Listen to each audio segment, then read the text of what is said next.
feature presentation. What's up, everybody? Welcome to episode 120 of the Untitled Movie Podcast. I am one of your hosts, Matt Rohrbeck, alongside he's allergic to tomatoes, but he is Tomato Meter approved, Eric Marchin. So, Matt, are you unofficially Vin Diesel's new publicist? Man, if you guys don't know what Eric's referencing, last night, we're recording this on a Sunday. You're probably listening to it on a Monday or later this week, but we've already dated it. But hey, that's what we do. Yeah, I was on Instagram at like midnight last night and I came across a Vin Diesel post and it was him and Brie Larson and they were like looking stoned off their fucking goal and and then I'm like reading the caption and it's like, I'm so happy Brie Larson joining the family. I sound like Sylvester Stallone more than Vin Diesel, but but I screenshotted it because I'm like, I'm pretty sure this isn't news. Like or this isn't known yet.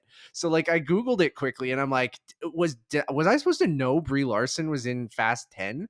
And I was like, no, I don't think anyone knows this. He just randomly posted at 11:50 on a Saturday evening and just announces to everyone. Like, I don't know if Universal's okay with this or anyone is, but it's so funny because he just posts these photos of like him just laughing with her and this long ass caption that says, I'm so happy that you're in the family. And I screenshotted it and posted it because I'm like, I'm pretty sure no one on Twitter, because I'm pretty sure no one knows this. And then I woke up to the morning and I guess people found out. Well, obviously he has millions of followers on Instagram. It's not like I'm breaking a story, but like I just thought it was funny that like the worst time to post news about something, which is midnight on a Saturday. It's like, so it's almost like he was just hanging out and he's like, yo, we should post this on Instagram right now. It's like, Vin, did you clear this with anyone? And then discussing film took my screenshot and posted it and got tens of thousands of likes. So, you're welcome, guys. Maybe you should follow Vin Diesel on Instagram so you can look at midnight on a Saturday and get the news. Okay. Wow. Vinsider. Bitter. How are you? No, I'm not. Discussing news is great. They're very good at repurposing news. They're very on top of things, but they did take my screenshot. Yeah, that's so Vin. It is interesting though, like considering, that whole rock fiasco with him posting on Instagram that obviously photoshopped image of the two together trying to get them. Oh yeah, that he's taller, standing at the same height. He's trying to extend the olive branch to get him back for Fast 10, and then after that with the Rock kind of being like, no, you don't that's not the way that you handle that kind of situation. And now this, so like it's just it's kind of interesting that Vin Diesel's kind of gone rogue a little bit, where it's just like, he's always whatever. It feels like he always does that. I think the Jason Momoa thing he just posted too, right? Like it's almost like this is his franchise, I guess, where he's a producer on it now too, and like it is his baby, so I guess he gets to do what he wants. It's just so you never know what you're gonna get, and it's so funny. Like I just think like it's not. I get it. He's announcing someone joining the next Fast movie on Instagram. It's just when he did it is really comical to me because like no one is breaking news or announcing things on a weekend for one, and then a weekend on. I know he's on the West Coast, so sure it's 8:45 p.m. for him when he's smoking a joint with Brie Larson or whatever. But like it's just it's so funny that like it just posting that on Instagram, and Vin Diesel's just the best. He's the best. I mean, not even Will Smith was smart enough to do that, where he posted that he was resigning from the Academy on a Friday night. That's if afternoon. You want news to be buried, yes. That's when you do it, right? But like it's for a big announcement like Brie Larson, who's Captain Marvel, she's a big movie star. It's just like announcing her to be in the next Fast and Furious, which is one of the biggest franchises like in the world. It's just it's so funny. Like his whole team, Universal, are all probably like, Vin, you could have done this on a Monday morning, but like it's just he's not strategic, so Vin. He's of the moment. He's impulsive. Yeah, he's Vinpulsive, Eric, how are you otherwise though? I'm good, man. I'm still recovering from speaking of Universal, seeing Michael Bay's Ambulance in a theater all to myself, the IMAX theater at Landmark Cinemas. Were you literally alone? alone? I was the only person in the theater Incredible. on Friday afternoon at Incredible. 12:45, sitting there just thinking to myself, yep, this is going to be really interesting. And then when the movie ended 2 hours and 18 minutes later, I was like, A breezy, quick Michael Bay movie. it was still just as exhausting as Transformers: The Last Night, which was the last theatrical release of his I saw in theaters. And after watching that movie, because it was a Wednesday night and I had to review it for Rogers the next day after that screening, so I got out at around like it was, that movie's like 2 hours and 34 minutes. It started at like 7, so I got out at around like 10. Got home past midnight, wrote the review, was up until I think like 3 or 4, then did the voiceover in the morning, and that's when like Rogers was still open, so I did it in studio. Yeah. So I was like, I looked like a wreck at 8:30 The a.m. things you would do for Transformers. Well, they just in terms The of people like needed to know. Yeah, they did. They people needed to know how Mark Wahlberg fared If the second seventh time. Yeah. As Cade Yeager. Yeah, so with after that, like genius inventor. I kind now a man of faith, Mark Wahlberg. Yeah, I'm sure. Which makes me even love Boogie Nights even more, that he kind of I watched the Boogie Nights trailer last night. That he's disowned it as well, because he doesn't want like his family to see it. He says that like if he could have a second chance, he would. I mean, you can love God and do movies that like are about flawed characters or about the porn industry. Like, it's not. Anyways, I don't get it, but whatever. Yeah. So after that, I still haven't even seen Six Underground. I haven't seen 2/3 of Six it. Underground. Right, and half. And I left partly halfway was through. it was the experience of watching Transformers: The Last Night and having this weird kind of like out of body experience, thinking like, one, why am I here? 2, this movie's still going on, and 3, I would be so embarrassed if I was Anthony Hopkins right now, because out of all the cast in that movie, he is truly terrible in that film. But obviously, he rebounded quite well with The Father. But just thinking about like how that one experience basically changed my perspective on going to see Michael Bay movies for review. If it was in the morning, I would have given it a thought to review it, but you need more time to just like literally decompress, lie down. His movies in Zack Snyder films are one and the same, where they're exhausting, but there's no payoff to them. There's no, you don't get any reward for having spent 2+ hours enduring this sort of egotistical maniac's fantasies and indulgence, and as much as Everything Everywhere All at Once is a lot to take in and can be as overwhelming as those movies, there is reward to reap from that experience, and there's a lot there to really enjoy and love, and even though it can be quite a lot that first time around, it's still worth your time, and you feel like, oh, you've had this amazing, and in my Rogers review, I equated Everything Everywhere All at Once, that experiences, to like a workout. Like, it is a lot, but after like 20 minutes, you feel good for having seen it, because you've done something good, and in this case, you've seen something good. But with Bay and Snyder movies, there are movies that is just like, they literally just exhaust you to the point of frustration. Sure. And Michael Bay's Ambulance is in that same category, which I mean, to clarify for everyone, we don't have a review for Ambulance, because I fell into the category of I don't have the energy. I couldn't.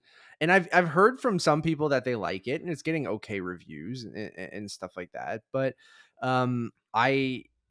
because of everything Eric just said, was a reason why I kept putting it off. I was going to see it this morning even, but I know at that 2 hours, 20 minutes. And I know, like, sometimes I don't mind a Michael Bay shut off your brain, watch some shit explode, some macho dude shooting people, some low angles, some fucking helicopters, some military stuff, some sweaty people, some sunsets and shit. Like, I sometimes that's fine, and I'm just sure named like Ambulance, everything that's in Ambulance. Oh, I know, dude, I know. I haven't seen Ambulance, but I know what's exactly an Ambulance, and it's like, I don't. it's not that I don't even want to see it, because I think I will eventually go see it. It's just I need to be in a specific mood for that. Yeah. To your point of being like prepared that it's just going to be that for 2 hours and 20 minutes, and sometimes that will click with you or sometimes it won't. And lately with Michael Bay stuff, it hasn't been, because I feel like I have been exhausted from the Transformers movies, and then you won a little bit of that back with Bumblebee because you got him away from the franchise and things like that. But Six Underground broke me, where it was like, it's that thing we talked about with Netflix even over the last couple weeks, and we continuously say, like with the Bubble review especially, excuse me, sorry, where you give a filmmaker, especially a self-indulgent filmmaker, a little bit too much power and final cut, or just little studio notes, or going, well, there's not as much risk as if we put this out in theaters, so you can kind of do whatever the hell you want. And with Six Underground, I felt like it was Michael Bay at like, he's already in every movie at 11 or 15, and this was at like 20. And like, He's still there for Ambulance. I don't know, dude. Like, you haven't seen Six Underground yet, No. but and the Ryan Reynolds factor in that too. Like, everyone, I mean, if you're a frequent listener, you know that his shtick is becoming a little tired. Yeah, for the me, Adam Project, especially. real winner. Yeah, I mean, I didn't hate that movie, but yes. I don't know, man. Like, I couldn't do it. And I'm like, I don't know if we need to review this. And I feel like with the box office, you're seeing a lot of other people kind of feel like, do I need to go see this? Like, do I need to see a Michael Bay movie? And there's a lot of people talking about being like, well, is it because Universal has that 14 or 17 day theatrical window now? So it's going to be on probably premium VOD, but on VOD in less than 2 weeks now. And these types of movies, which one side is clamoring for, being like adult driven action movies that are non-franchise and It's definitely non-sequels and stuff driven. like I that. don't know if it's Yeah. adult. That's what I mean. Anyway. So like, but you know what I mean? Yeah. But like non-franchise stuff that are for adults, and then but no one goes out and, not necessarily, we have to support Michael Bay. Like, He's one of our greatest independent minds. so I just was like, I can't. We skipped the screening of it, the press screening, and then I was gonna go see it at some point, and I just, anyways, long-winded. I just didn't have the energy, and I think after Six Underground, I was just like, I'll eventually go see this, but I don't know if we need to review it. But I'm glad you saw it. You can talk about it a little bit here, and we can talk about. I thought we'd talk about Michael Bay in general, because like, he is an interesting dude, and I think he has such like a, he is an auteur, maybe our first vulgar auteur. Like, I mean, he's also a man child. Like, he's one of those guys, like his movies. I mean, you summed up all of his signature sort of elements and tropes that are in a lot of his movies, on top of the sexism, racism. Sure. Is there some of that? There is, but it's. I will say this to his credit: it is a little bit sort of dulled down. And I don't even dislike Ambulance, but the thing with Ambulance is like, okay, you have a cross of both a heist movie and a getaway film. Sure. And it's so simplistic. You don't need to do much more with it. You just need to present it to the audience. You have a good cast. You have Jake Gyllenhaal, who's literally looks like he's on cocaine for the whole thing. I heard that. And you're watching it and you're like, okay, this doesn't need a whole lot more to be entertaining. You've got good actors. You have a filmmaker who knows what he's doing, even though he's very self-indulgent to the point where he goes into overkill. And that's the problem with this movie. Like, every 3 seconds there's a cut. Every other scene is this swooping drone sequence that reminds you something out of Gaspar Noé's Enter the Void or something like that. I saw you tweet. Well, it reminds me of that kind of that level of self-indulgence where I mean, even though Michael Bay didn't write this, he doesn't really write any of his stuff. The script is now being self-referential to Bay's other works, where you have a scene that is basically framed like the beginning of Pulp Fiction with Samuel L. Jackson and John Travolta talking about El Royale with cheese in a car. But now you have these two cops in Ambulance driving to a bank talking about The Rock and talking about the scene where Sean Connery says, you know, like, what winners go home and fuck the prom queen. And then they talk about Bad Boys, and you're just like, get over yourself, man. Like, I understand he has I get what you said where he didn't write the script, but you mean like if he wasn't directing the movie, I don't know if exactly. And that's the thing where it's like Gaspar Noé does that as well, where like he'll have characters in his movies named Gaspar, and like he'll reference his own stuff, and Lars von Trier does that as well, and Michael Bay. It can be fine sometimes, but like but it's not one of those movies, like, though. I mean, this is based on this is a remake of a Danish film to begin with, and again, like,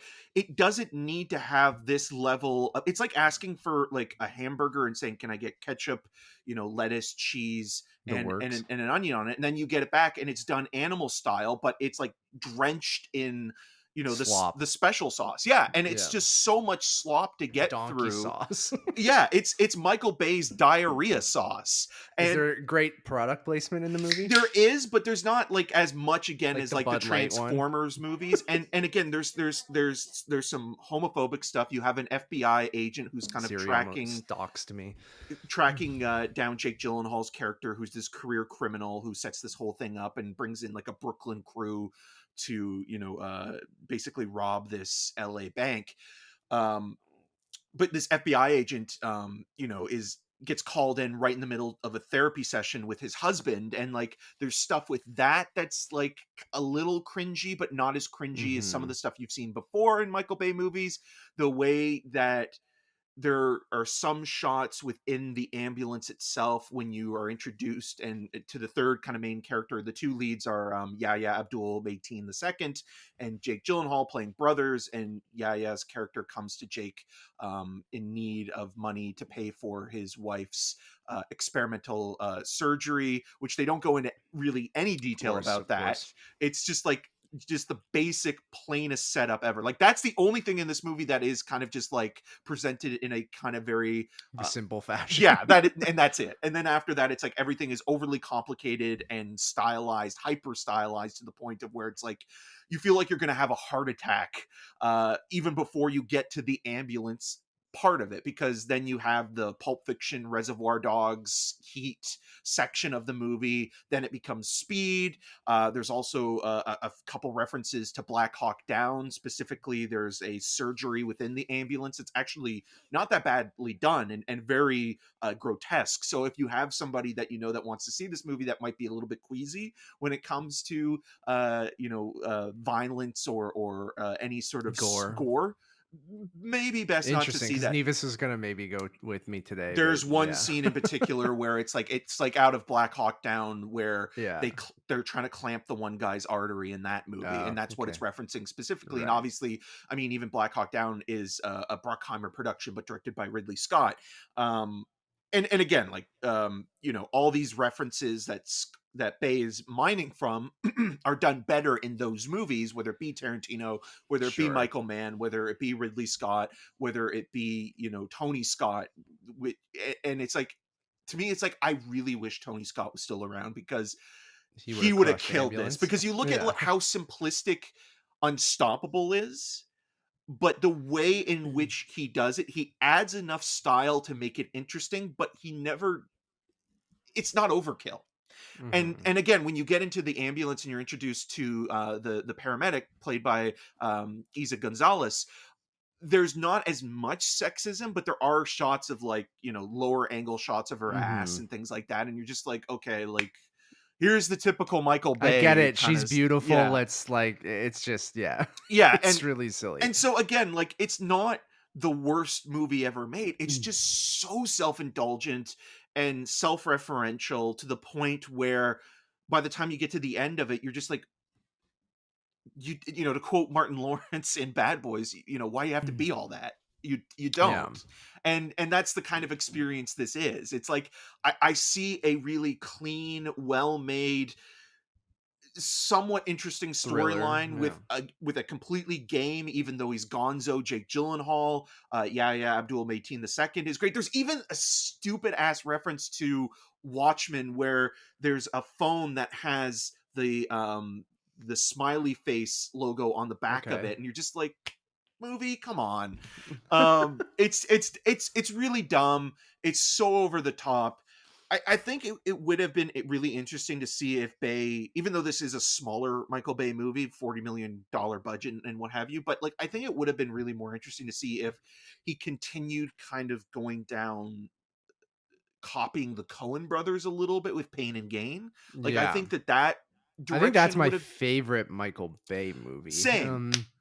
Like I remember that being, so refreshing at that time. I remember going to that screening with you at Varsity, and like that's in between, that's after 3 Transformers movies, right? Yeah. And then you're like, okay, like let's finally do something maybe a little bit smaller, still have a lot of, those auteur kind of Michael Bay things in the movie, but it suited that movie so well. And like you said, it felt like a Michael Bay Coen brothers movie, and it just felt like it was dark and funny and weird at times, but then still had all that kind of trademark stuff. Maybe not the bombastic like action, even though It it had still that has some of moments. those like shots that he has where like the camera is literally going, Oh, totally, from yeah. one room to another. Yeah, swooping through, or the very low angles and stuff like that, like all that kind of stuff I referenced at the opening. Where I'll say this though as well. I buy Mark Wahlberg as a personal trainer more than a yeah, scientist. than an inventor. And I think like you look through his filmography, and like I will admit, like I'm a Bad Boys fan. Like I like Bad Boys 1 and 2. I like The Rock a lot.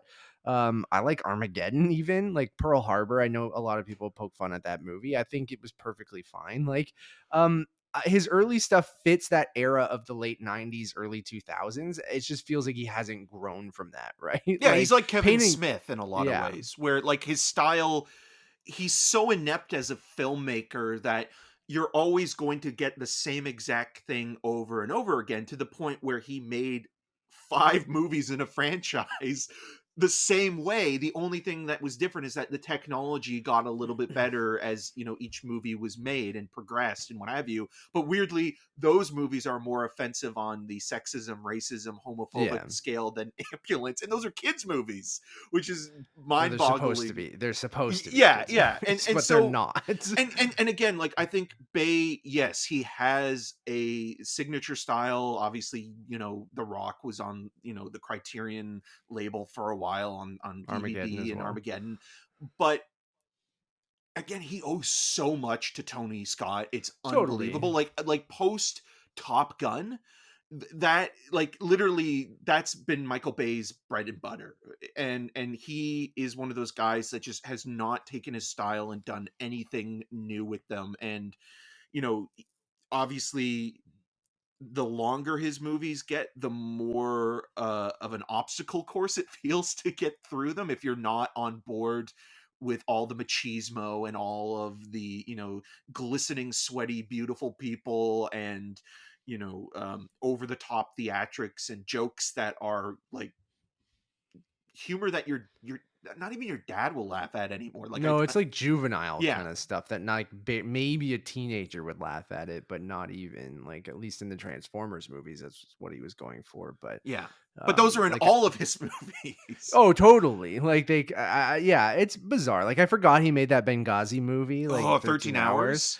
And then and he's very conservative too. Like that's the other yeah. thing where like Ambulance does have a lot of like it's very pro police. Like part of the storyline is that the reason why the FBI, the police, and all the people that are involved in trying to stop this ambulance is that they have this cop on board who is still alive.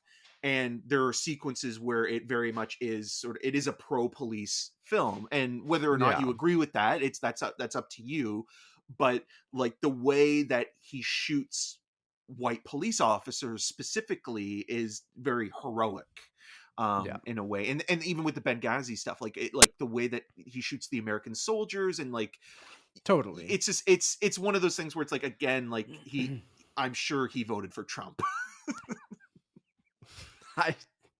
I wouldn't be surprised, but yeah, I mean, one thing I will say is that I'm like kind of happy he got away from Transformers. So like, as much as Six Underground, like to me, was even almost more unbearable, like at least these last 2 movies I don't know, feel like again, he's not really changing his style, but he knows, I guess, what he's quote unquote good at, and he's just kind of delivering that, even though if it's the same thing over and over and over again.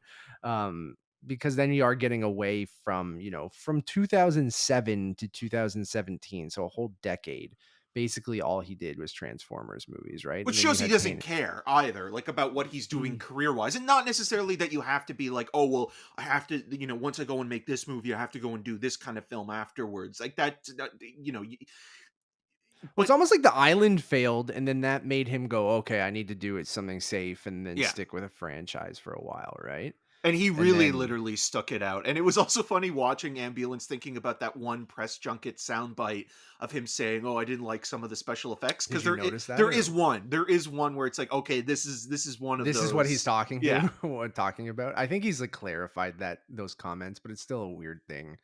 Well, he's Um, always been like that. I mean, he's always been like socially awkward as well. Like there is that video of him introducing the curved oh, right, television, and he just which walks off. he Remember that? yeah, it is amazing. Oh man. He is ridiculous, just absolutely ridiculous. I will see Ambulance at some point. I don't think we'll end up doing like a full review on it. We've pretty much got your thoughts right now, and I'll bring it up if I see it on the main show, but I need to build up the energy for that, and I It's definitely just one of those movies didn't where it's have it. like, don't do a double bill with anything else. I And know.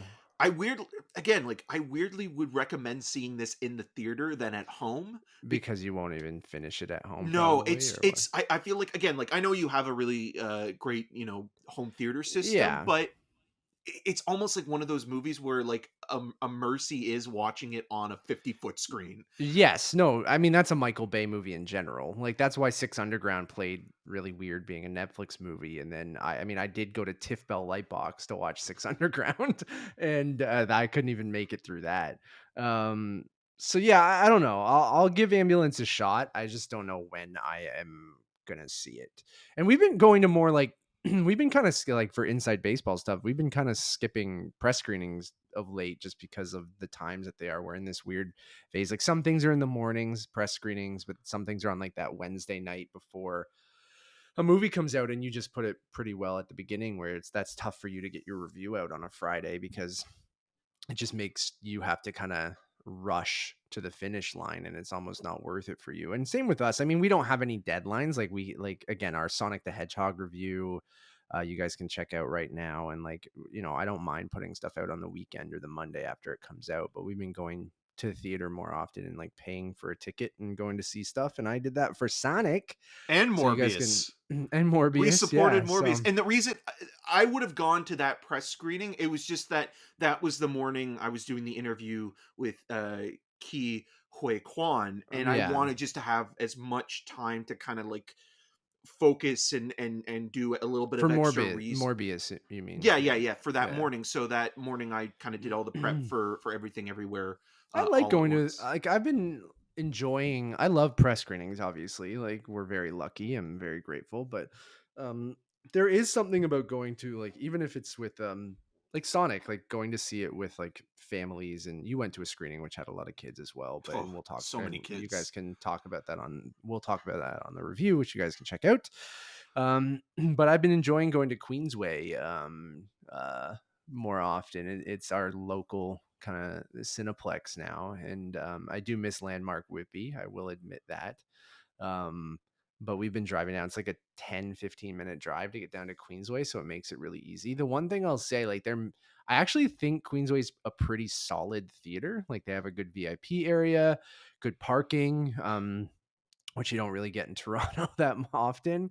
And their cinemas are pretty good for the most part. Like everything that I've gone to see there in a regular theater has been surprisingly decent when it comes to projection and sound. Obviously, you're not getting masking or anything like that. But the one thing I will say for Sonic, which I can bring up here that we won't need to talk about in the review, is that or I might bring it up, but I was in the AVX theater and the sound was awful. It was just awful. And I'm like, this is supposed to be a premium format. And it sounded like the voice channel in the center was very clear. And then all of the music and sound effects were so faint in the two front speakers, and it didn't feel like there was any surround at all. It almost felt like when you have those baby screenings at Cineplex where they like lower the sound for people so it's not too intense or anything like that. It's just so different than like how fucking loud an IMAX theater is, or even the AVX at Yonge and Dundas I think is really good, but the AVX theater at Queensway was janky, man. And But you need to listen to Uptown Funk, you know, at full blast, of course you do. for the theatrical experience of Sonic the Hedgehog 2. Um, so go check out that review, everyone. And we have some other stuff you guys could check out. Eric mentioned we have a ton of Everything Everywhere All at Once content out right now. You guys can check out our review, which is really awesome, over on Untitled Movie Reviews. And then we also have a couple interviews, which kind of took the place of the main show last week. So that's why we didn't have an episode. So Eric interviewed Kei Hui Kwan from Everything Everywhere All at Once. And then Eric and I also interviewed the Daniels. So you can check out both of those reviews on this feed if you haven't.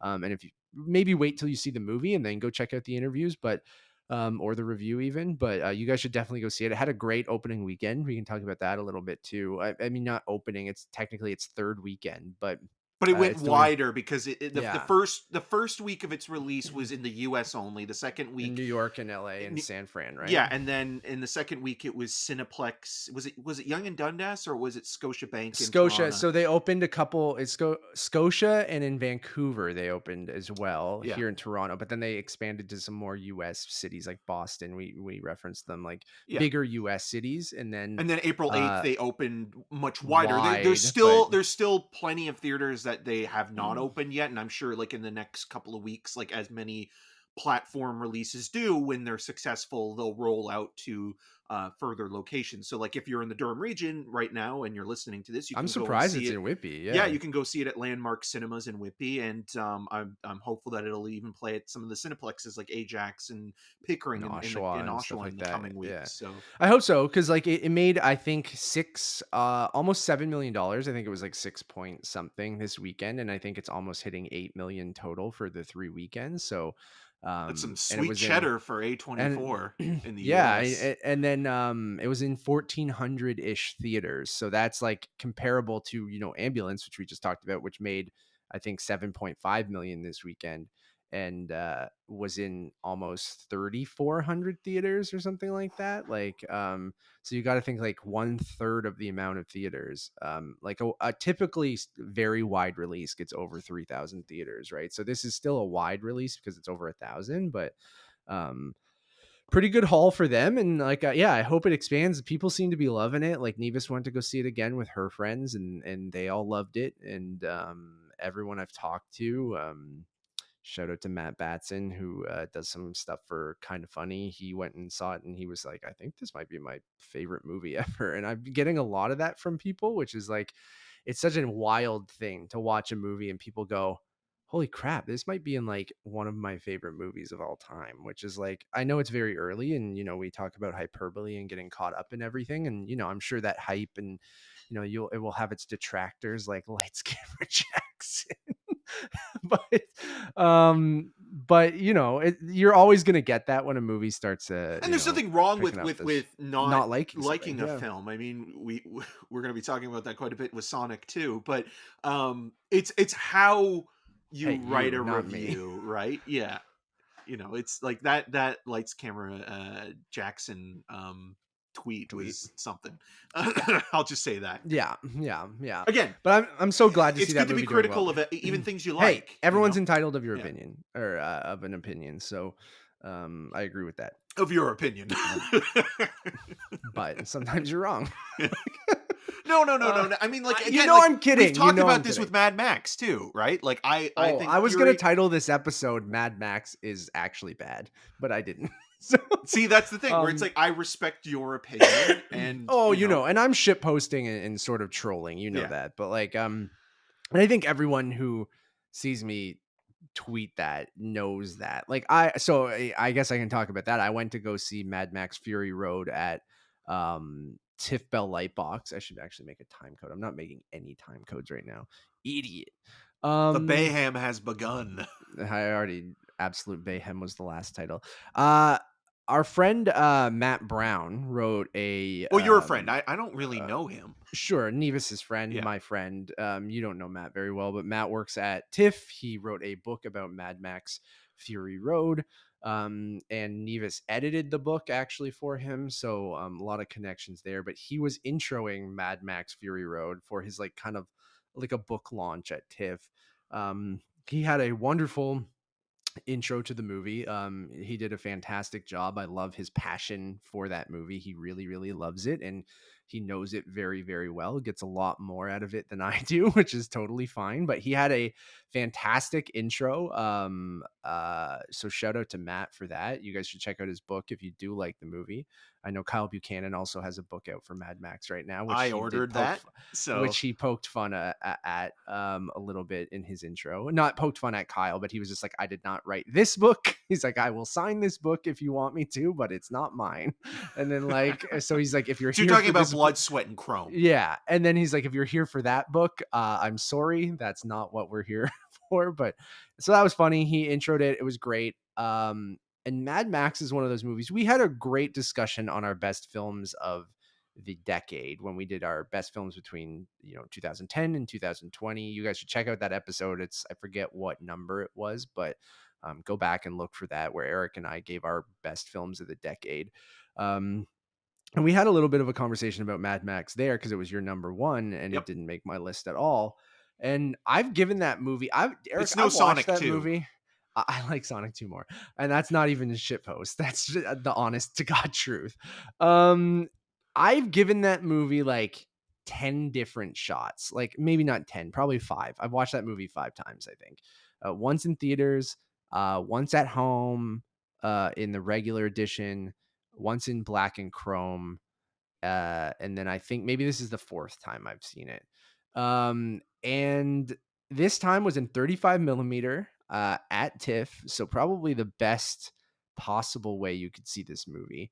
And I went in going, okay, each time it kind of fluctuates. The first time I saw it, I was like, I don't like this movie at all. Then the second time, I'm like, it's fine. And then the third time, I remember going, okay, it's good. And now I'm back down to I don't like this movie. And I'm like, I can't, I don't know what it is. But it starts and I'm like, oh, this is cool. The print is scratched up and damaged and shit, and it looks fucking cool. Like It it's adds got that kind texture of to it, right? texture, Yeah. but like it looks like I'm at a grindhouse screening almost, right? And it's There's got a that lot of vibe sand. even to it. It's rough. It's Um, coarse, and it gets in everywhere. But dude, you would have loved it. Like the print, like usually that shit would maybe annoy you if it's supposed to be a pristine new print, but like this was like a dirty, scratched up. Like whoever put the print together did it incorrectly, so the reel would run out and go bloop bloop bloop, and then be black for a couple seconds, and then pop back in, and like it added to the experience. But then I'm sitting there and I'm like, all right, I'm gonna give this movie another fair shot. I'm gonna pay attention. I'm seeing it in theater. I want to like this movie. I want to see what everyone else sees in this movie. Um, and then 2 hours and 20 minutes, 10 minutes go Yeah. by. And I'm like, there is nothing I can, it's a movie I appreciate. And I think George Miller, like from a technical standpoint, um, it's kind of how I feel about Dune, where it's just like Except this is a full movie and not this just, is a full movie as yeah. a beginning, middle, and end. I will give it that.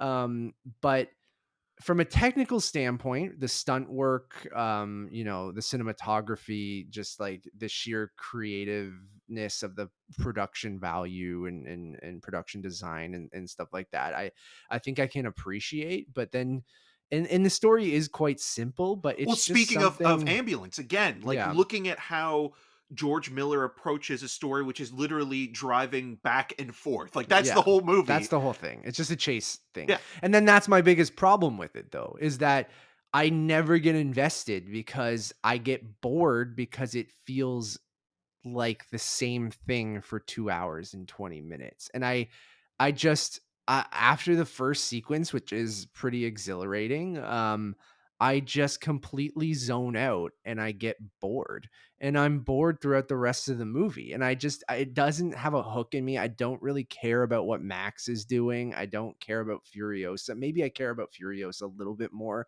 and the wives, but like each time I'm like, fucking everything looks the same. And I'm like, all of these action set pieces feel the exact same to me. And it's nonstop. And I get that, gets people revved up and going, and it's a nonstop fucking thrill ride for 2 hours. But for me, half an hour in, I'm like, all right, can we do something else? Is there something else in this, or is it like just this? And every time I'm just like, it doesn't do anything for me, and I want it to so badly. And I just sit there and I'm like, I could fall asleep right now. I'm that bored.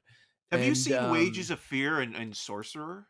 no. Okay, because I'd be curious to get your thoughts on that, because there are obstacles throughout those movies, but Mhm. they're kind of like similar in the sense of like you have a group of people transporting dynamite from one location to another, and basically it's a suicide mission, and from getting to A to B, that's all there is, but it's kind of like the suspense of like how far can they get before things go horribly wrong, and how are they able to maneuver certain obstacles and things in their way, and the character dynamics as well in terms of how kind of different people play off of each other and Yeah.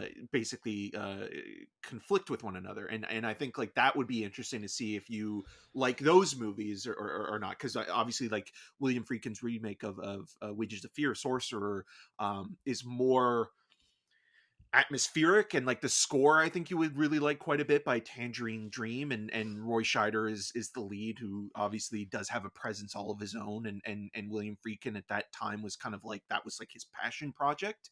So I Mhm. would be really curious to know your thoughts on those movies. Mhm. I'm definitely down. And like, I don't know what else it is about the movie. Like, I don't like the war boys. Like, I don't like the look of them, like the white kind of skin, and it just looks too phony and kind of silly for me. And I like the creativity of like the design of, a Morton Joe and kind of everyone. Like, it's really out there, and it reminds me of like a Kojima thing, or something like that. And I know he's a huge George Miller fan too, but um I don't know, the Mad Max movies just never clicked with me. And just watching this over and over again now, going, okay, maybe this is the time I'll see what everyone else sees. And I think Charlize Theron's good. I think Tom Hardy is good. Um, It's a but I great just cast. Like even thinking yeah, about like actors that don't have a lot to do, like even in the ensemble of the wives, like you have Zoe Kravitz and Riley Riley Keough, Keough, right? yeah. And like it's just interesting, like thinking like where they are now, and where they were then, and just these kind of roles that Miller is able to kind of make interesting, even based on just like the names of these characters alone. I think is fascinating. But I understand where you're coming from. If it's not working for you, it just you're not. Yeah, like, honestly, like, you're even listening to me now, I can't really even put it into words of like why it doesn't work. Like, I know it's a good movie. Here's the thing. Like, Boris disagrees with you, by the I way. am shit posting when I go, this movie's better than Mad Max, or blah blah Yeah, blah blah blah. Like, it's just I enjoyed those movies more. But like, even to give like a critical review of Mad Max, it's like, from a technical standpoint, I can give the movie a ton of compliments. It's just from a story and the action set pieces, which I know people really really love, and it's impressive that they're all done practically for the most part, and just like some of the backgrounds are enhanced. But like, it's just, I don't know, maybe it's that samey kind of thing. the And landscape specifically, maybe the yeah, location. and I just, car, like, it's even when, what movie did I watch? Well, the movie you suggested, was it you suggested or Neva suggested for the my Ronan, yeah, Ronin, which Neva Nevis, yeah, suggested. There's that really long car chase, which we talked about, which is like an iconic car chase, right? In yeah. that movie. And I'm just realizing, like, I like car chases in movies, but I can't, like, if they go on too long, it just completely loses me. Where I'm like, and Ronin was one of those things where I'm like, I remember like checking my watch and going, fucking Christ, how long is this car chase? Because after a while, I'm like, all right, I can only for so long see a car swerve in and out of traffic or around a corner or something like that. With, it's like, I get it's exciting, like I get I get that it's supposed to be exciting. Right. But after a while, it starts to lose its kind of, I don't know, like intrigue when it goes on too long. And then Mad Max is that for, or Fury Road for me is that for 2.5 hours. And they try to do different things, whether it's different vehicles pull up or different things jump on, different the motorcycle gang in the canyon. And there's like different set pieces. I get that they're not all exactly the same, but to me, it just, you're in that truck, they're driving that truck, and they have to stop everyone who is coming after them. And to me, it's just like over and over again, rinse, recycle, repeat. And even when you get there and they're like, let's go back, you're like, oh my God, we're just gonna get more of this. Yep. And what's funny is like, that's why a lot of people probably like it, right? Because it is nonstop, and it's just like, oh, now we get even more. Okay, now they're gonna drive into them head on, and we're gonna get that crazy battle as well. But like, it's the most simple criticism, but it's just when a movie just doesn't click with you, and you can't even really explain why. When you're just like, it feels a lot of the same, and the characters don't hook me, and the plot is very simple, but maybe I needed something a little bit more. I don't know, but it just doesn't work for me. No, that's fair. It's always tough when it's a movie that kind of works for so many people Yeah. in the way that, I mean, you brought up Dune, where it's like last year you kind of feel like you're left out of the party a little bit, especially when you love the filmmaker, someone like Denis Villeneuve, who, whose works we've loved in the past. And when you're not on board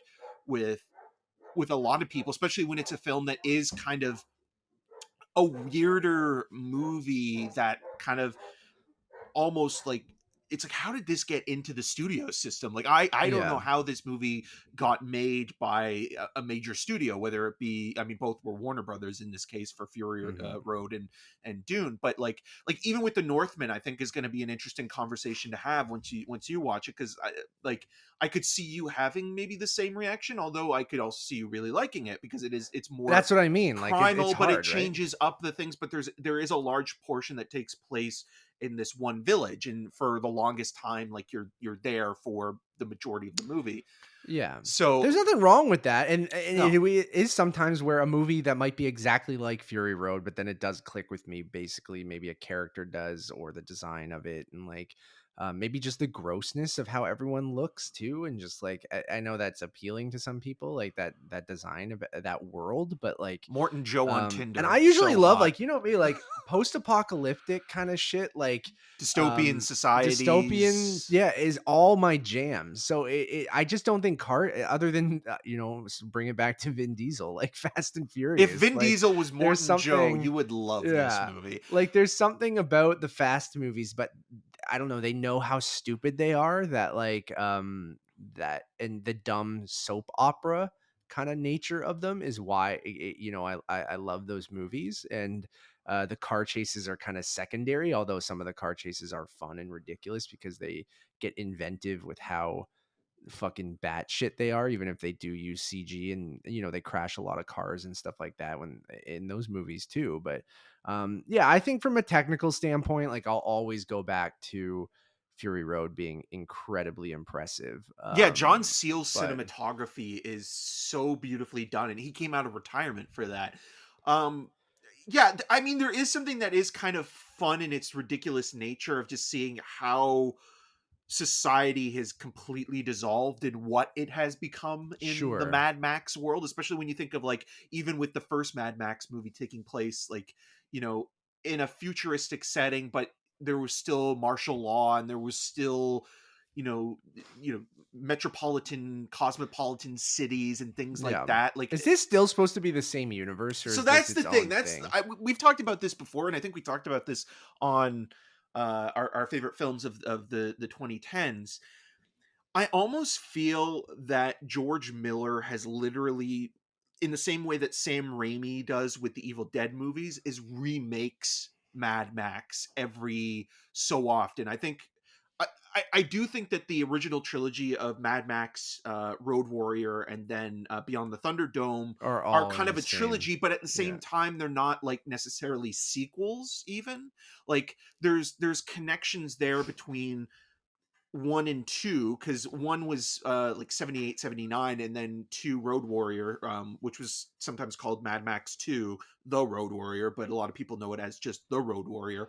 Kind of had like, oh, it was a continuation to see like how, going from Mad Max, the world went to complete shit, and like gas became the main commodity, and everybody is basically fighting tooth and nail for whatever is left. And then the third movie is almost just like this, like super stylish, like Is that 80s Thunderdome? cocaine drizzled nightmare. I think Thunderdome's my favorite one. Thunderdome is my 'Cause it's least like- favorite because Because I think it's so terrible. stupid. It's so bad. Yeah. I do like the soundtrack. I do like the songs that Tina Turner did, but I feel like But I the think that's movie very itself- telling for me that I'm Right. like, I love You're Thunderdome. you're 'cause it's- basically the contrarian in the Mad Yeah. Max universe, because like a lot of people do not love that movie outside of the music, and like even Miller, like he wasn't particularly invested in that film, to the point where I think that's part of the reason why he was so driven to make Fury Road for so many years,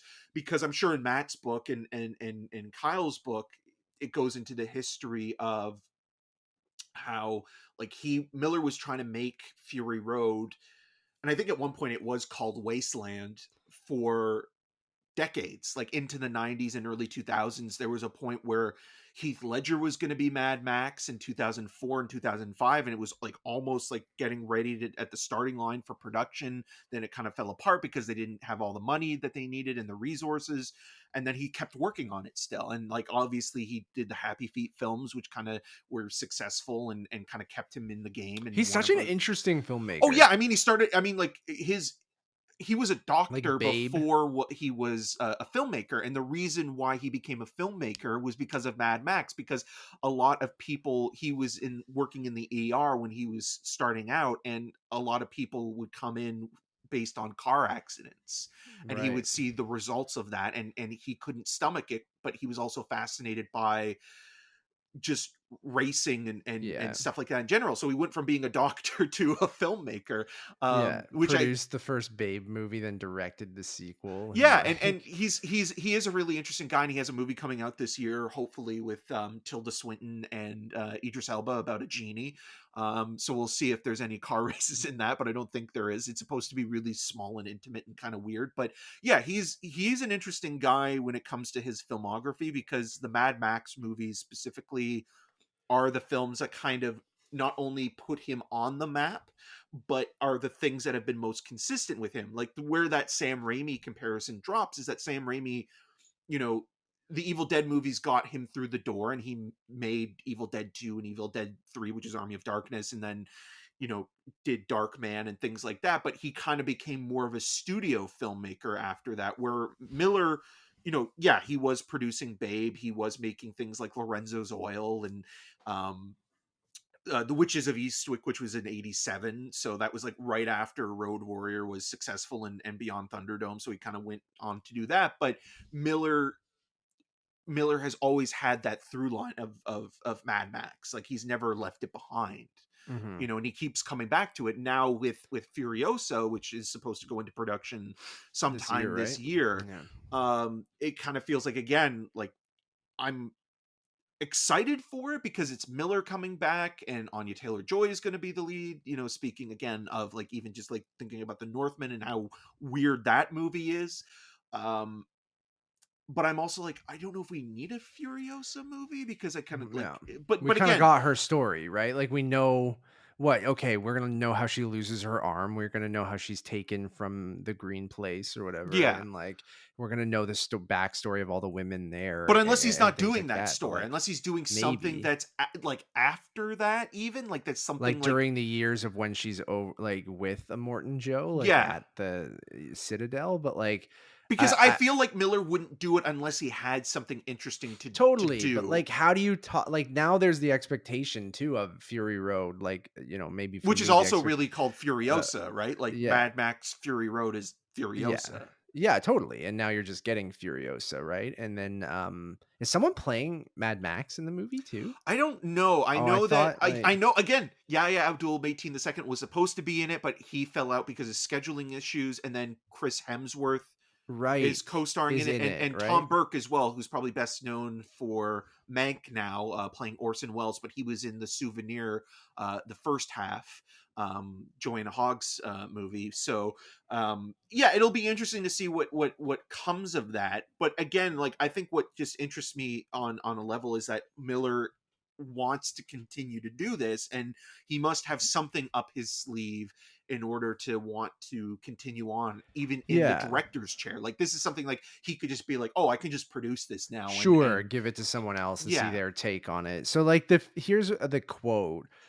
This was in 2015 though, so right after the release of Fury Road, asking if Furiosa would be in a sequel. And it says, "I'm not sure," is the answer. "She's not in the Mad Max sequel story," so he must have had an idea for a sequel of Fury Road. And then he said, "But in one of the stories, there's an interaction between Max and Furiosa. I can't really say more than that because it's still in progress." That was in 2015.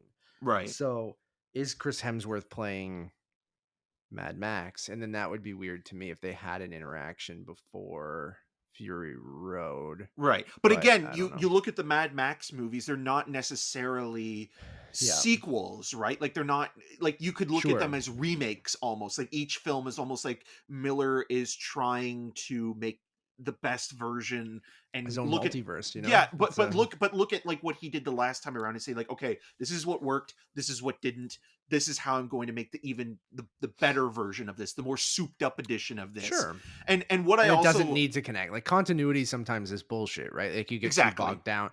You get too bogged down in continuity. And then I think now, especially today, when we have all these shared universes and sequels and franchise filmmaking, and everything needs to connect and make sense. And like, I think people give the X-Men movies shit because they kind of went, fuck continuity, we'll just do what we want. And Yeah. then like, and then I think some people don't like that, but then, and then it gives you the freedom with stuff like this where it's just like, who cares?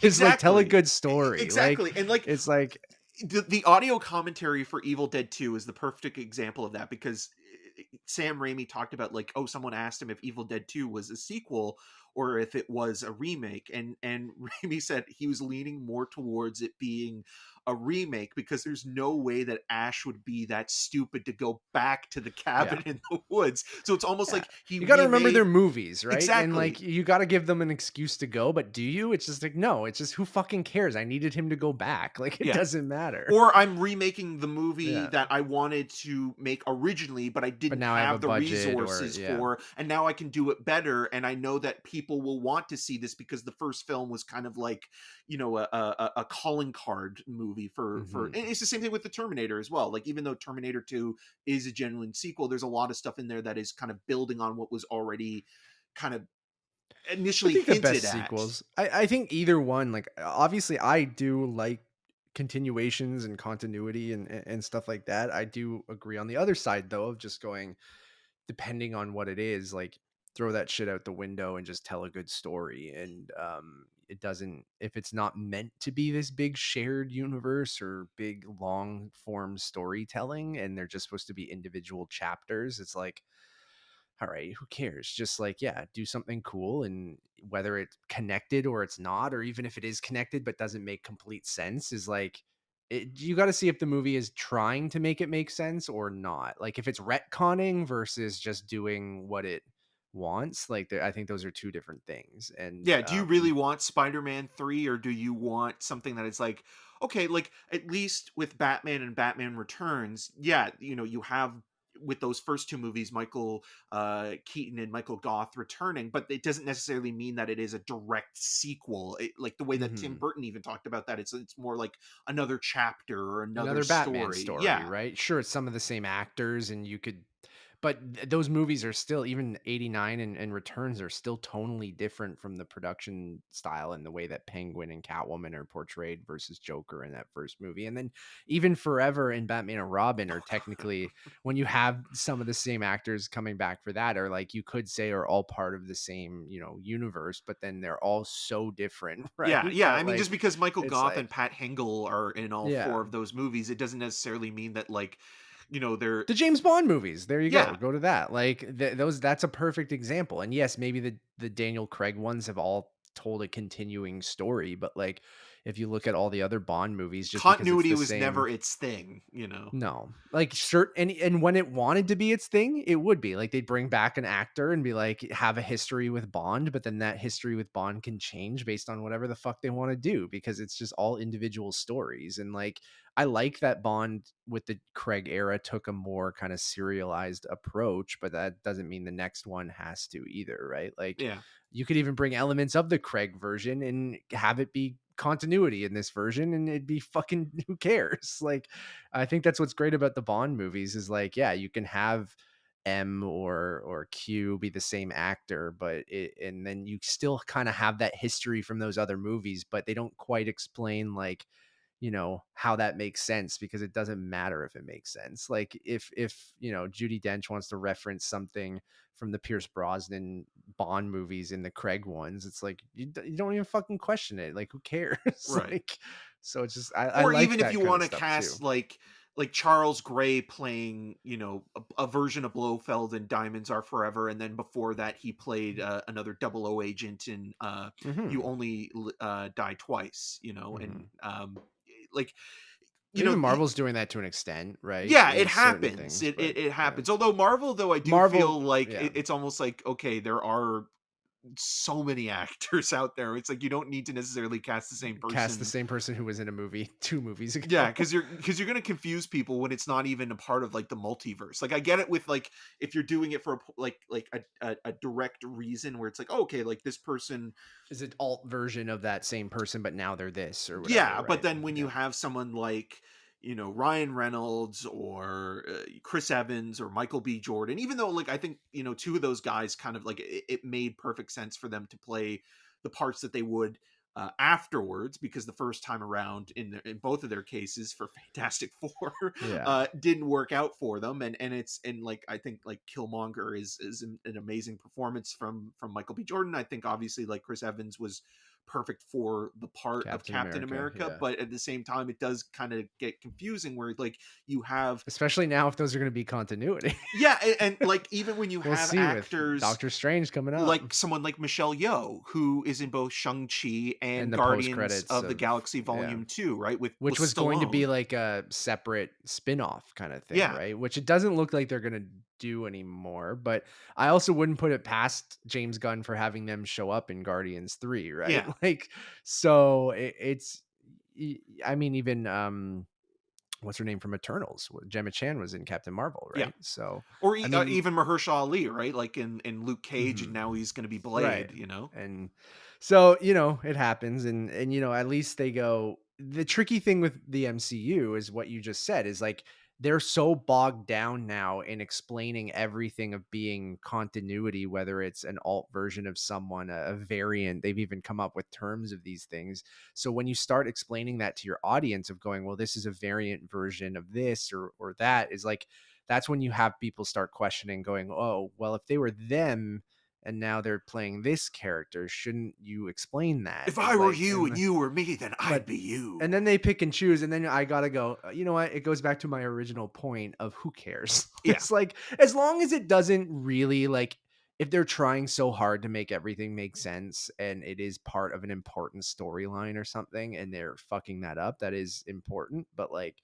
or important when it comes to movies, not actually important, but like um I don't know. It's going to be really interesting with Doctor Strange in a couple weeks, right? Because like I have no idea Well, even what with Thor, Love and Thunder, like I have this sneaking suspicion why we haven't really seen any I footage have this weird or feeling we're getting a trailer tomorrow. We're going to post this and then right probably, after but there's going I to be a was gonna trailer say like tomorrow. if it doesn't show up until like the beginning of May, I was thinking like maybe it has something to do with Moon Knight, because Moon Knight being a Mhm. godlike character, like I was wondering like, Score the oh God Butcher, like Christian Bale show up or something. yeah, or not that even, but like maybe there is some like maybe Oscar Isaac is going to be in Thor in some capacity, and they're kind of trying to hide that.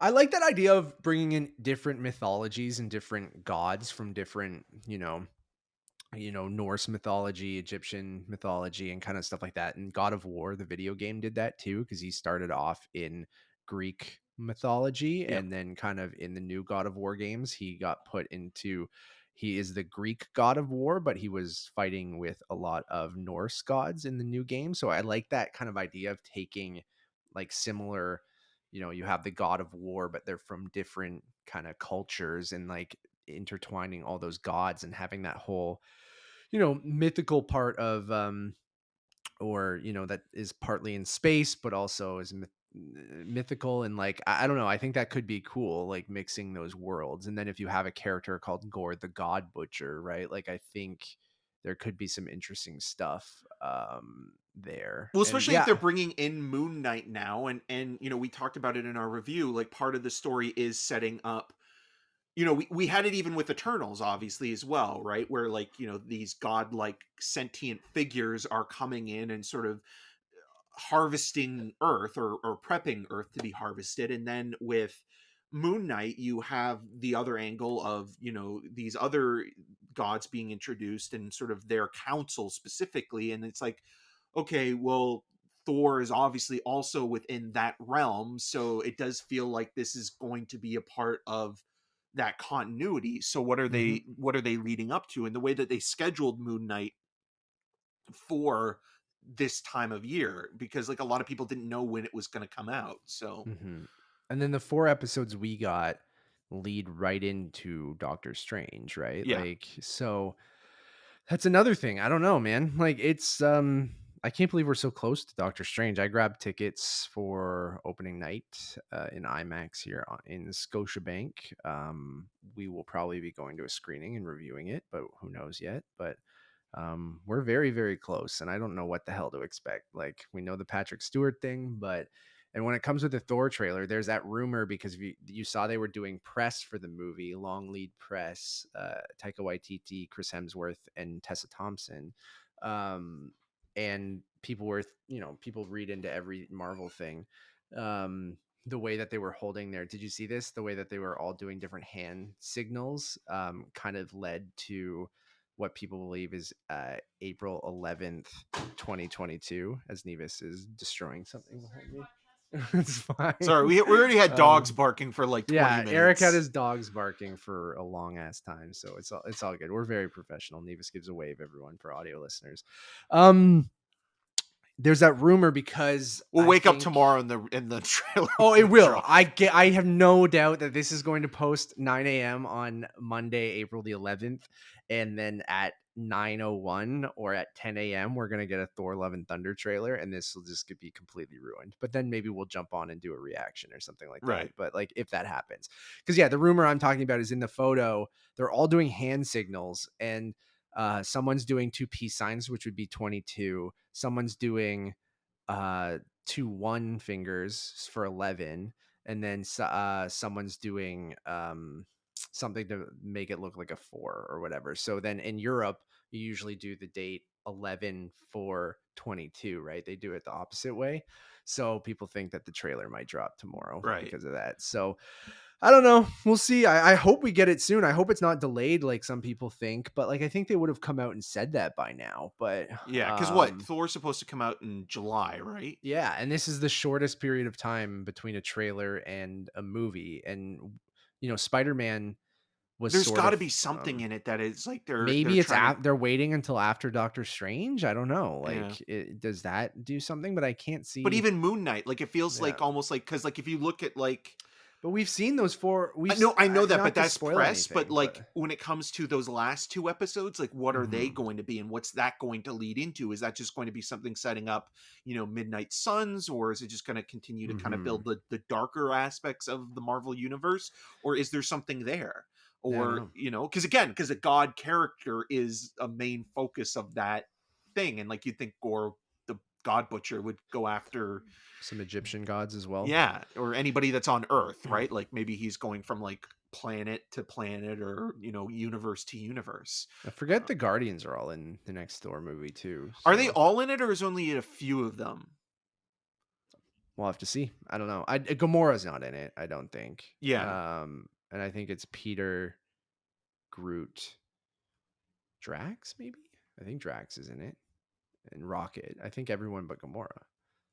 Is Nebula part of that Oh, group? maybe No. Nebula's not in it either. But no, she is, I think. I think I saw her on set or whatever, or through photos. Anyways, I want that Thor trailer so bad because like Thor Ragnarok is awesome. I just And also find it really funny that we've had a multiverse movie come out already with Everything Everywhere All at Once, and now we're getting this weird Norse god movie coming out at the end of April with the Northmen, and it's almost yeah. like these like smaller companies are trolling Marvel a Or it's not little even bit. trolling. Maybe it's like, oh, it's done well there. Why don't we do weird like art Art house house version versions, yeah. of those Marvel things? Is like that doesn't surprise me at all. Like I think that's really funny. Eric, have you watched anything else in the last little while or what? Yeah, I mean, I've done. It's been more new stuff just because of press screenings, and I'll talk a little bit about Fantastic Beasts: The Secret of Dumbledore, which is a complete snooze fest. I've never Oh, seen. you're I've no embargo or anything? Well, You don't no, want to the, talk the about it? embargo lift. The reviews are already up. We'll review it, I think, Yeah, because like I've watched them all. I'm you like might as well I commit. might as well I, commit. I Yeah. I'll just say this then. This is a movie that literally nothing happens over the The course last of one was 2 that too, hours, though. and like it doesn't feel that there's any motivation to propelling the story moving forward. Like it just literally Mm-hmm. sits there and rots for 2 hours, and it's not even Mm-hmm. necessarily a bad movie, it's just boring. And it's boring to the point where you wish you could have your memory wiped from the experience, because it's just like there's nothing there. Like I literally saw the film and I wrote down everything, like and on my Immediately, phone, and because you knew. because I knew that it would literally, like, afterwards it would just disappear, and it has for the most part. Like it's just one of those movies where it's like it That's what the first two movies are for me too. Like they're I well, remember you the already first said it. one. They're placeholders. They're placeholders to Yeah, keep for people Cursed interested Child. Yeah, in the wizarding world in general until they can get everybody back for that Harry Potter sequel. which will probably happen after they do these 5 movies because that will be almost 2 decades Yeah. probably since And there's like. still 2 more of these Fantastic Beast movies to go, because the proposal was 5 originally. And so like there's one, like I think 4 or 5 are supposed to take place in Japan, and it's just like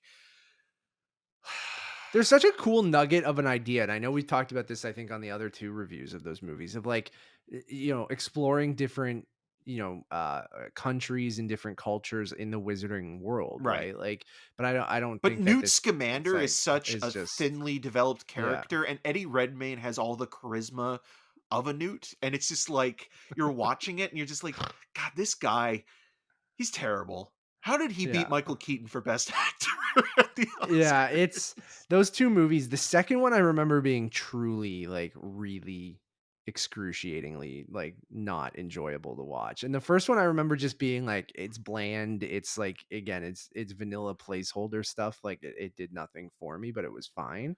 Even with Mads Mikkelsen, who like there's this Is moment at the obviously an beginning. improvement Oh, or huge what? improvement. And Yeah. and there's a moment at the beginning between Mads Mikkelsen and Jude Law, and they never explain the transformation thing again. But Is it like he doesn't transform, no, it's just no, he no, no. He's looks. just Mads Mikkelsen at this Yeah, point, so and there's it's no the same addressing that. character. There's no like, hey, I changed my look. No, no, Like, no. Grindelwald is still Grindelwald, yeah, okay.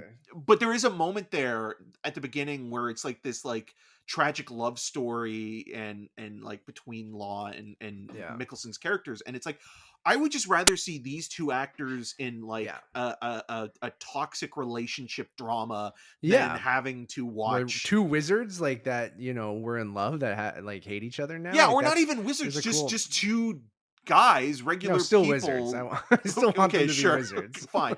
Like, But just even if make they a weren't dark Harry wizard, Potter drama about them being like I get it. It's just you add in all the Newt Scamander stuff and that whole group and like the I was gonna say Josh Gad. It's not Josh Gad. It's what's his name from Dan Balls of Fogelberg. Fury. Yeah, Fogelman. Yeah, Fogelman, yeah. from Balls of Fury, and like that whole cast As just hasn't Jacob. worked. Like they They should have just transitioned into like, and you can tell they're trying to get more into the Harry Potter world, so that's why Dumbledore's story is the forefront and stuff like that. But then just get rid of the other cast. Like, stop calling it Fantastic Beasts. Just call it something, whatever else, and Just just call it the loose, Wizarding like, World yeah, and be like Secrets of Secrets of Dumbledore, and you then know? don't have all this other garbage. But I haven't seen it yet. I don't know. But I'm gonna, Catherine I still Watterson was like. the smartest person in this, and the one She person to bailed out, stand or up to J.K. Rowling in her did she? She's bullshit. just not in it, She or she is, but you can sure. tell that the role, like where what she's how the character is used and what she's doing in the movie, you can tell it's like, give me the absolute minimum, because I do not Sure. want to be working with a filmmaker who is so fucking hateful. You Yeah. know, and that's also a contradiction as well. And I'll talk about this in the review. Is like, you have two gay characters, Yeah. kind of like, you know, when they talk about, you know, their relationship growing up and having to hide it, it's like, oh, this is weirdly progressive, but then at the same time you're a hypocrite because you hate Mm-hmm. trans people. So it's like, and Mm-hmm. you have a character who literally transforms their physical appearance. It's just like, Yeah, she's fucking insane. she's But trash.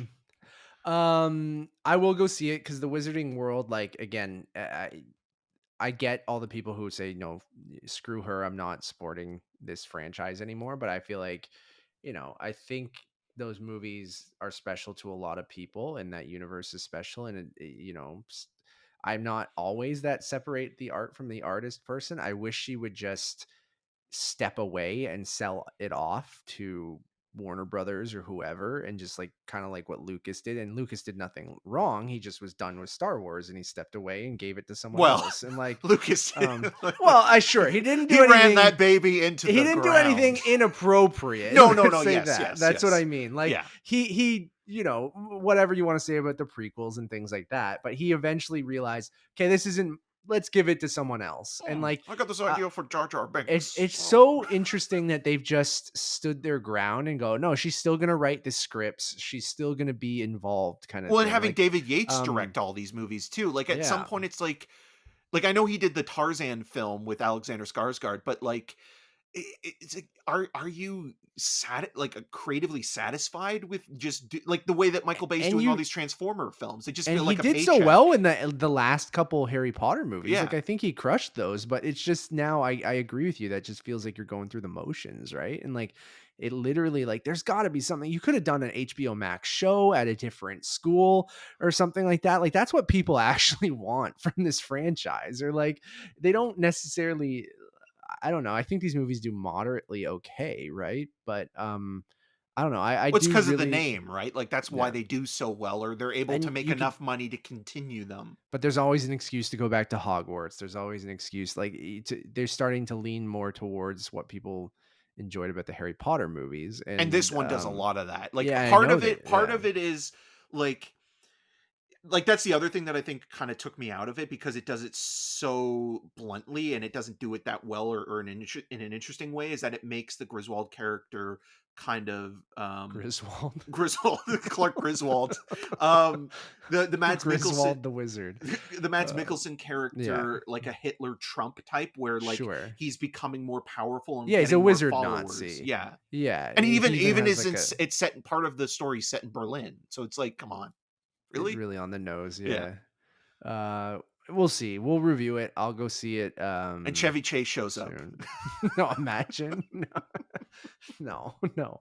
I've been really slacking on just watching shit this year. Like, if I'm looking at my letterbox stats this Well, you year, and I've did been like, watch some of Halo, which I know you I didn't watch the did. whole thing, but Did you like, watch any of it I or much of haven't, it? no. Yeah, I know we got like yeah, we got to, but like, We got an I email. just I know, But I and I haven't was watched like, any of it. Like, that's the I thing. know, and I So only watched half of the first episode, so I gotta figure out how to respond to that. But like, I yeah, I just did nothing for me. It was just really, I watched half of the first episode of Halo, and I was like, it's just I don't even think like there's anything necessarily wrong with it. It was just one of those things where I'm like, I might get around to this. It's not working for me right now, and I hadn't watched much of that. I have been watching more TV. I want to start Severance. We started the first episode of Severance, and I've heard nothing but fantastic things about that show. And I was really intrigued by the opening 20 minutes, and then Nevis immediately fell asleep. But that was because it was really late, not that she wasn't interested. So we shut it off, and we'll watch this when we're more lucid. Because I don't think it was a show that we should have started at like 11 p.m. at night. So I want to watch Severance, but like from my actual movie watching, like I've only really been watching things that we had to review and or we're going to review. Like I haven't been going back and watching much older stuff or catching up with a franchise or something like that. So like I did watch, oh, we forgot to plug, we also have a review for Unbearable Weight of Massive Talent, which you guys can check out. But I think, is that opening this week or is it next week? Next week. So it will be out in a little while, but we have seen that, which there's no embargo because it played South by Southwest. But we enjoyed that, but we'll have a review out for that soon. I watched Shout out to Croatia. Yeah, I watched the short Marcel the Shell with Shoes On because that trailer dropped. Yeah. So I watched the original short film that it was based off of, and I know he's done three or four of those. I only watched the first one, thought it was very cute, and I remember Daniel Kwan tweeting out being like, it's what was it, like cuddle core or something like that, just like really pleasant, like really just pleasant. That guy just keeps like, on giving. Really pleasant, like just genuinely nice, a genuinely nice movie. So I'm kind of excited for that. That looked really cute, but I like the short. Well, it also is funny because Jenny Slate is the voice of Marcel, and she's in Everything Everywhere All at Once, and then she also wrote those and wrote the movie too. Yeah, and I remember watching those like right around the time that Obvious Child was coming out, but it's been a while since I've seen them, so I'll probably revisit them before the movie. I haven't watched the trailer actually. I was just I was kind of like, you know what? I'll just wait for this one and see it, fresh in the theater. So. I thought it looked cute. I'm excited for it. And other than that, dude, I haven't really been watching much. I don't know why we've been so busy. I've been so busy with work, I feel like, too, where you've been feuding with the family. Where, my nights will either podcast, which takes up a lot of the time, or I'll go see something, and then I've been playing a little bit of WWE 2K22. So I posted some stuff. I made you and I in that game and became a tag team. So I had the Untitled Movie Podcast logo and tried to make us look relatively as close as I possibly could, probably in much better shape and better looking. But yep, less pale. That's been fun. And other than that, just been chilling. So there's some TV I want to catch up on. I still want to watch Devs Before Men comes out. Severance, like I said, looks awesome. Better Call Saul comes back in next week, so we won't be reviewing that because Eric doesn't watch it, but I'll probably be watching it week to week, so I'll bring it up on this show because I think Better Call Saul might be even, I don't know if it's sacrilege to say this, but just as good as Breaking Bad, if not better. And I'm excited to see the final season of that. Barry comes back soon too. Oh yeah, I'm excited about that. So that's been 2 years since Barry season 2. So I'm almost need a recap or rewatch the series. I know Nevis hasn't seen those first 2 seasons, so maybe I'll watch those with her or something like that. But I know I'm talking about stuff I want to watch because I just haven't been watching much, and I have all this stuff on my backlog. And Kind of Funny started their Jurassic Park in review, so I kind of want to make that journey with them. Always an excuse to watch the first Jurassic Park movie, so I want to throw that on and watch the 4K set that I got. I mean, that is a perfect film if we're gonna talk about perfect movies that are just really rewatchable. But I also laughed when I saw Colin Trevorrow posting that this new dinosaur is like the Joker. I wanted to throw my computer at the wall. I was oh my god, come on! I'm like, Colin, no, dude. I get it. It But would have it's been just amazing like, if it's like, such it's a a lot like corny. Henry from the Book of Henry. It's so corny. I'm like, dude, like it's just so lame. Where This dinosaur just wants to watch the world burn. that's what he said, and I was like, oh no. I'm like, dinosaurs don't think, they See, just this is like, why you don't say that a trailer is going to make a great movie. Like you wait until you watch the movie, because then you hear stupid shit like this. Sorry, Colin Trevorrow. It just drives me it's nuts really, when people do that. and I'm still excited for the movie. Don't get me wrong. Like Sure. I'm cautiously optimistic. I don't know why, but I am. I don't want to have my heart broken, but I know it's going to. Yeah, but a quote like that, I'm like, oh boy. Like, all right, cool. But I'm gonna rewatch the Jurassic Park movie, so whether we do like a little retrospective. And the Book of Henry? Are you gonna watch that too? No, I will not. I will not do that. Not a Trevorrow in review. We saw that together, right? Oh, we did, and okay, because it was good seeing it with you. I think we were like the only people in the theater, weren't we? Like me. I think there was it was at Varsity, and there was a couple other people, right. but I wonder if Mike Muntz, our friend, saw that with us as well. But I remember watching that, and I was glad that I saw that with you, because I think you need to see a movie like that with somebody else to realize that this is real. But I'm weirdly excited to rewatch at least the first two Jurassic Park movies, and then I'm curious Fallen Kingdom is as bad as I remember, because it is awful. It is so bad. There are people that like it that I respect, and I'm just like, I'm excited for the Kind of Funny guys to get there too, because a couple of them, Andy and Tim, didn't even see it. So I'm like, I'm excited for their thoughts and doing a podcast on it for the first time. I think I would be more excited for this final movie if Chris Pratt and Bryce Dallas Howard weren't in it. Yeah, I think I'd be more excited even if Bryce Dallas Howard directed the third film instead. But yeah, like I think, like, as much as I like the legacy characters of of Laura Dern and Sam Neill and Jeff Goldblum coming back in those roles, there's something about that. Like, even watching the trailer on the IMAX screen, like I was thinking, like, okay, like, yeah, like I get it. Like, it's playing up that fact that, like, that original movie is special and it's one of a kind, and those performances are all great and memorable. But perfect movie, really.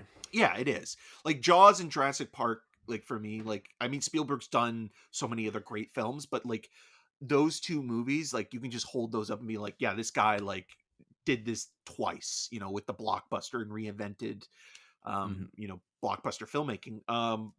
But I'm just like, there's just something about it where I know you didn't hate the first Jurassic World and were a little bit kinder, but like, even with that film, it's just like, okay, that really coasted on nostalgia and did everything like if this it's a remake of the first movie. Yeah, if this third one did that for the first time, I'd be like, okay, I'll give it that, because it's the final movie, whatever.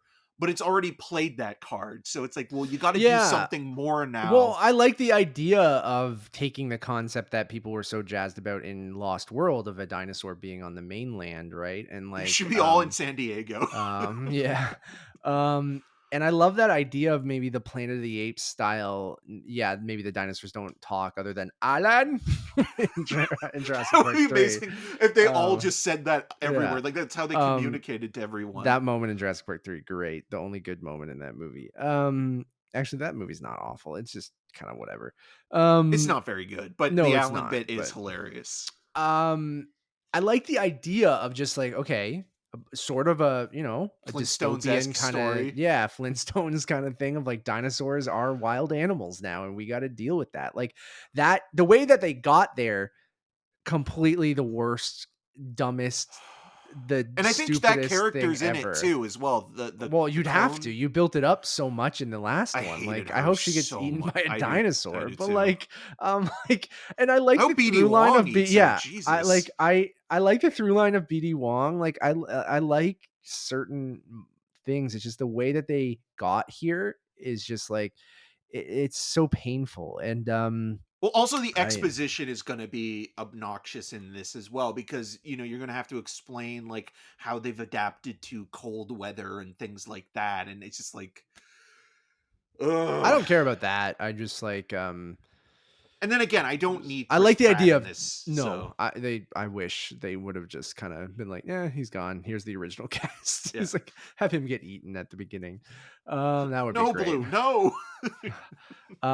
Okay, one thing I do want to talk about. I gotta grab it. 1 sec. All right, Matt is leaving just for a second, stretching over there. He's got something. I guess I didn't I need know to what he's grab it, doing. but, He's promoting something that he got that well, has not French promoting. on the It's title. review. Yes. I mean, you're still promoting it though I'm too, still because it is promoting. I mean, coming all out. reviews are promotion, technically. That is true. We're just part of that fucking marketing machine, man. Anyways, Spider-Man No Way Home comes out on the Blu-ray and the 4K The Blu-ray. on April the 12th, which is Tuesday. You guys can pick it up. I did get a copy on 4K. A from Canadian our friends copy. We a should Canadian copy Yeah. from our friends at Sony. You guys can see, if you're watching the video, the wonderful French title that completely ruins a I think our biggest criticism on every 4K or Blu-ray review we do is the French title. If anyone's listening at Sony or anywhere else, there's got to be a better way, guys. Like, I know not many people care, but this guy Eric cares a lot. I have spent so much fucking money on extra importing money. the American Where if you Blu-rays. just had no French, you could have just saved so much money. Inclus. Yeah, that's what. Put a sticker on it. A sticker. Is a sticker that much to ask everyone? Is like a little sticker or something that just says there's a French version on here. I think people will understand what movie it is. Like, and I'm not trying to say, or make a completely French cover. So if you're French and you want a French cover, you have a nice French title and it's not a double title. Like, I know that's a ton more money, probably to print off 2 different versions, and you might not sell the I know. Or even if it's a sticker of the full title, you know, like if this part, which was Spider-Man Sans Retour, it was a sticker that I could peel off, would be amazing.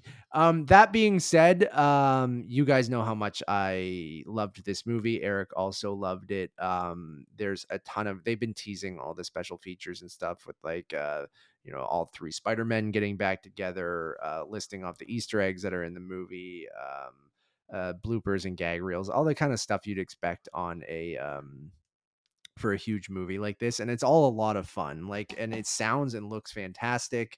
I threw it on the other day to kind of look at quality stuff and compare it to the digital version that I have as well. And there's just nothing beats a physical 4K, Blu-ray, right? Like I've Nobody switched mostly beats to a deal from Peel. I have switched mostly to digital, and I think like 4K Apple's 4K streaming in Dolby Atmos and Dolby Vision is quite good, but especially from a sound standpoint, I feel like they haven't nailed, like from a visual standpoint, I'd say you'd be hard pressed to put these side by side and say which one's digital and which one's physical, although the bit rate is way better on a Blu-ray. But the sound, like the Atmos sound, just is so much better from a disc. Like they still haven't nailed getting really great quality sound on digital versions, although like a lot of the times I'm wearing my headphones or something like that and it still sounds pretty good. But well, even on theatrical releases, like I found like one of the biggest problems I had with Ambulance is that I was struggling to hear the dialogue over the sound mixing. Like it was so bombastic and over those are the top. theaters in general. Their mixing is bad, or the way that they have their speakers optimized are bad. That's what I said about Sonic the Hedgehog. But anyways, if you loved this movie, you should absolutely pick this up. I mean, the one thing I will say is like I wish there was a little bit more pomp and circumstance around it, like making it a bigger deal, because I think it is, one of the biggest movies of all time. But I'm sure there'll be some crazy box set that eventually comes out or something like that. But I purchased a copy too, because I'm that guy, because I wanted the Best Buy steelbook of it, which sell out so fast. So I have that coming on Tuesday as well. So maybe I'll give this one away. We'll see. I'm just waiting for copies. when they put Morbius and the Venom movies into a box set with those. Sony would do that. They would. They will. They do have a trilogy, but like you Eric, have you seen what this trilogy box looks like? No, I haven't. It is It is horrible. And I'm like, there's no way that's the real box art, because it's one of those ones that just says like triple movie pack and has like, and has it like split down like this and has like just the box art for like it's not like even a nice package for the three of them. And I'm like, what are you guys doing?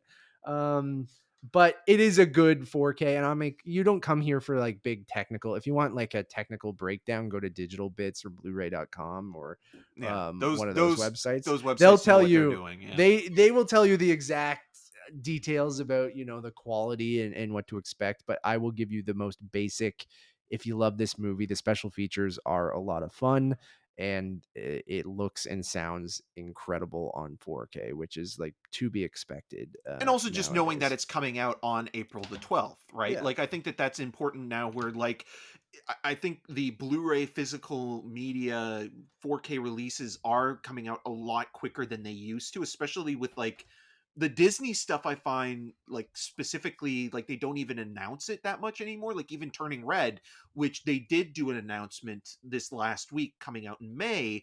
It feels like, oh, this movie just literally came to streaming like at the end, like the beginning of March. Well, especially with streaming stuff, there's no reason to hold it 4 months, right? Yeah. Like, Spider-Man did wait the whole 4 months, right? Or like just under, just under 4 months. But, that to me feels like the normal window, right? Is usually around 4 or 5 months or something like that Yeah. from a movie. But now you're getting a lot lesser and lesser. Like the Batman should be on HBO Max, I think, in a couple weeks. And we already talked about Ambulance only having a 17-day theatrical window. So it's been on digital for about a month or so, and now it's finally coming on physical. But I am in that mode where I'm like, I try to collect my favorite movies on physical still, and then buy everything else digitally. But anyways, Spider-Man No Way Home, you guys can pick it up. Yep, I will be picking that up from the US. Yeah, I know you will. No French on it. I know Keep you it will. clean, baby. Did we miss any trailers the last couple weeks? Well, you mentioned Marcel the Shell with Shoes On, which you watched. I haven't, but in terms of like anything else that was like big, I'm gonna look it up. As you guys can tell, Eric and I prep very thoroughly for this show, meaning we go, hey, what are you doing? And he goes, I don't know, it's Sunday morning. Well, I'm not really doing much. And I go, should we record? And then he goes, yeah, why not? And then I go, all right, let's do it. it's getting it done. And that's about. But why I love this show, Eric, it's just me and you, two best bros, just hanging out, chatting movies. We figure it out as we go. That's the appeal of this show. That's what the people listen and the 30 people watch for. 30? Where did that extra 15 come from? What the hell am I looking for? Movie clip trailers. Let's see what's come out. There it is. What site are you using as your source? I usually go to Movie Clips trailers on YouTube because they have a nice chronological order, and they post every trailer that drops, usually only for the theatrical and streaming movies. If we want to talk about TV or something like that, we kind of have to go to other places. But and you're all about the chronic trailers lately. I have been avoiding.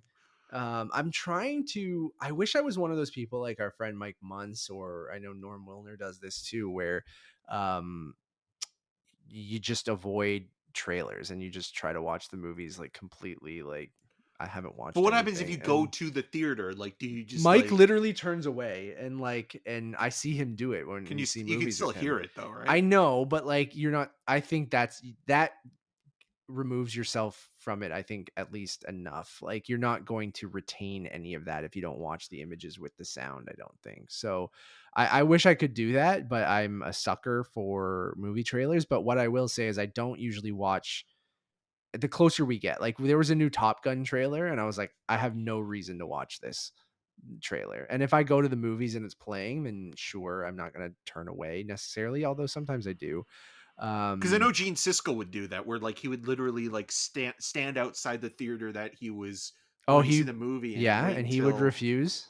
yeah, he would wait until the coming attractions were over and then he would go in. That's awesome. I want to get to that point, but I know on this show and other things, and when a new Marvel trailer comes out, reactions and different things like that. But like, I Gotta wish get I that had, content. I wish I had the willpower to not watch them. Like, I'm just like, I do like. I think it's an art in itself, right? Like, I know it's marketing, it's all BS, but like, I think there is an art to a good movie trailer, and I do like it. And I think the best ones are the ones that don't give away the experience in the theater, right? There was a new Bob's Burgers movie trailer. I've never watched Bob's Burgers. Have you? I've seen a couple episodes and I've liked everything I've Yeah. seen. It's just that I haven't I'm not like a diehard fan. So Yeah, and I mean, I might watch this movie and just be introduced to Bob's Burgers to. like I think Beavis that and Butthead do America. I think that will be a really interesting review if neither of us are familiar with Bob's Burgers and we just watch and review that movie. So that We should I get did. like a Bob's Burger fan to come on and like Yeah, I'm trying to think of who. Maybe Kevin and Rihanna are big Bob's Burgers fans. There's someone that I know that bring really your own loves them. Bob. I talked about Marcel the Shell, which I thought was adorable. I love that style. And I'm totally in for just a very pleasant, like nice little movie, like which I hope it is. Um, we got another Doctor Strange trailer, which I avoided. I don't know if you did.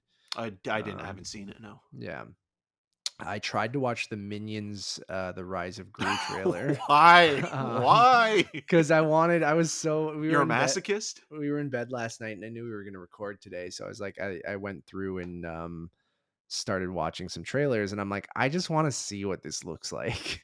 And when Lose Yourself by Eminem started playing, and I'm like, and I was just like, oh, I can't do this. I can't do it. And I didn't even make it through the trailer. So we will not be reviewing Minions: The Rise of Gru. I'm sorry, but neither Eric or I watched the last Minions movie, Nope. which I'm so proud of you for doing. 'Cause I usually you were at a point in your life a few years ago, pre-pandemic, yeah. where you watched everything. Like Yeah, you and I watched still try to everything. watch as much as I can. Like, I mean, if you go to my Letterbox account, like I'm watching at least 200 to 300 films a year, new releases, not excluding nor not including the a lot of the 4K restorations or Yeah, and box I sets that usually come out. get So like up there too, where we try to see how how many movies we cover. Like we cover most new releases if they're big, but but the min Minions is just one where I it's like can't. I I can't do can't. it. I struggled even with the Despicable Me movies with the Minions, and it's like to have it focused on those characters, it's just I can't. No, Yep. never. I absolutely agree. And there hasn't been many trailers, dude. Like the last thing was that I'm looking like that deleted scene from the Batman, which we already talked about. We talked about Men, we talked about Well, CinemaCon is coming up, right? So you'd think that there'd be some stuff oh, coming up you're right. You're right. When is it? because I saw that CinemaCon Neon 20. actually is going to be a big presence there that this year. So Oh, it's April 25th to the 28th. yeah, Wow. Wow. I would love to go one year. I remember I applied for us it was the only place we were once. rejected from. I think. Like of all Yeah. the places we Film tried to. festivals we get in, but a marketing thing, they're like, nope, you're not good enough. I'm like, all right, cool. I would have just plugged your movies for free, but if you would have let us watch your marketing presentation, but that should be interesting. If we don't get Thor by then, we're definitely I don't know if You think? Disney's even Yeah. Oh yeah, doing because a thing. Disney didn't they do their own thing now, or they bailed on? Schedule. I'm looking here we got it. We're going through CinemaCon schedules. There's not very many other trailers. We had Marcel the Shell, new Top Gun we didn't watch. Bob's Burgers looked interesting. And then there hasn't really been much, so we're overdue for something. But Watch tomorrow morning. 5 trailers come out.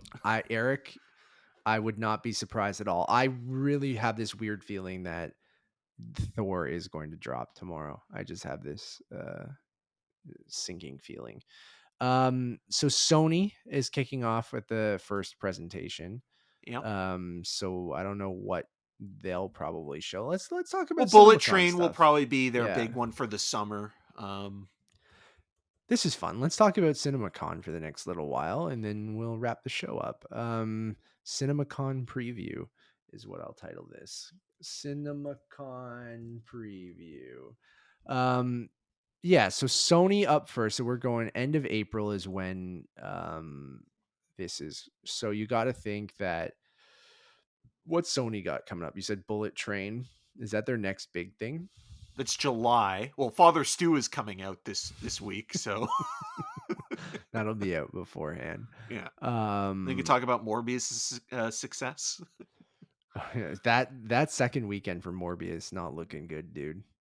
It had made like under 10 million or something, and it had like a 72% drop or something, which is wild. What am I doing here? Control F, Sony. Let's see. Sony, what do you got? What do you got, Sony?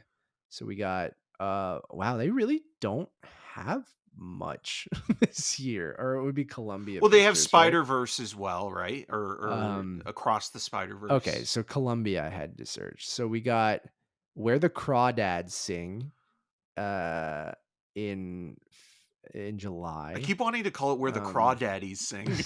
Yeah. You got Bullet Train also in July.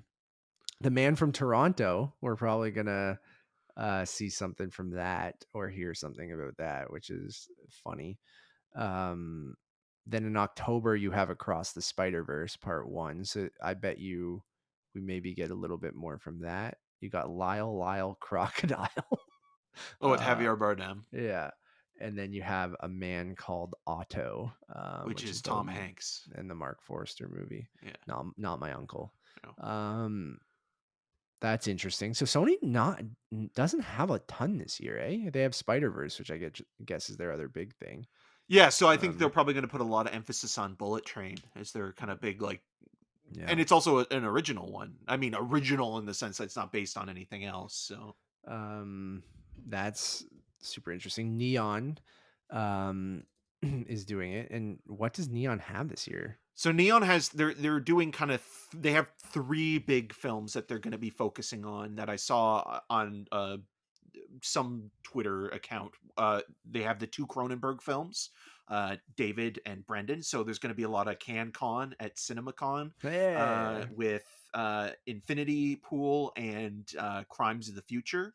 And then the third one is supposed to be this elevated horror movie called Cuckoo. Interesting.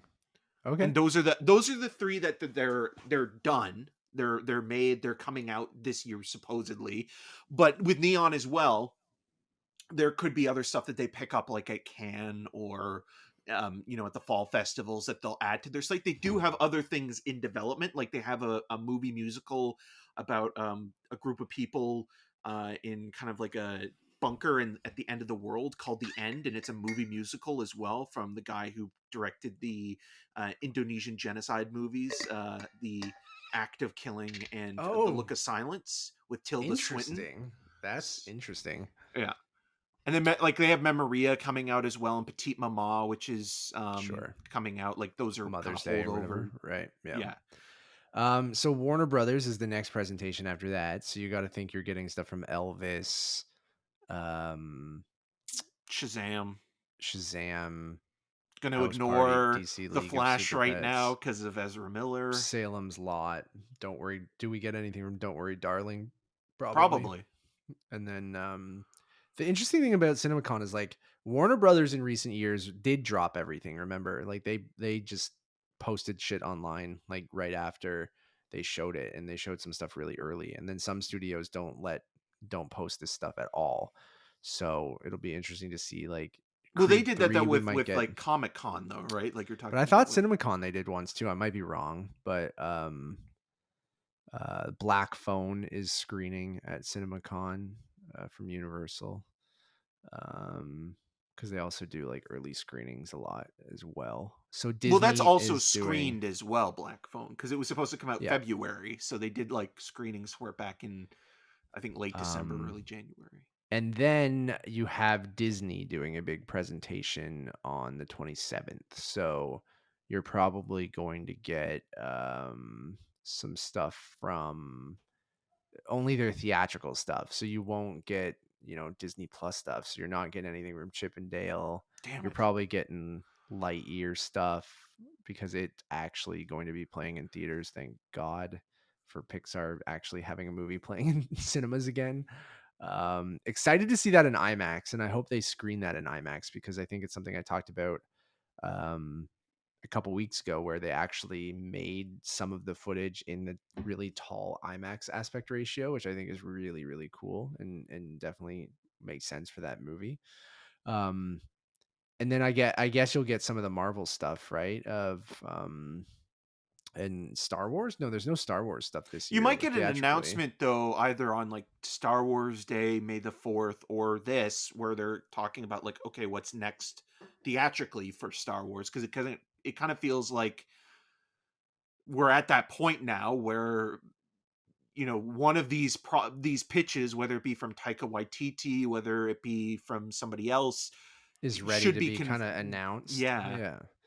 Yeah, you're not wrong. I think we have a Star Wars celebration this year as well. I'll check that in a second. They are screening Top Gun Maverick there, and then Lionsgate also has. You think we might get the first Black Panther footage, maybe? hmm And then with Um, Paramount, you might get some stuff on Babylon as well, the Damien Chazelle movie. So should be cool.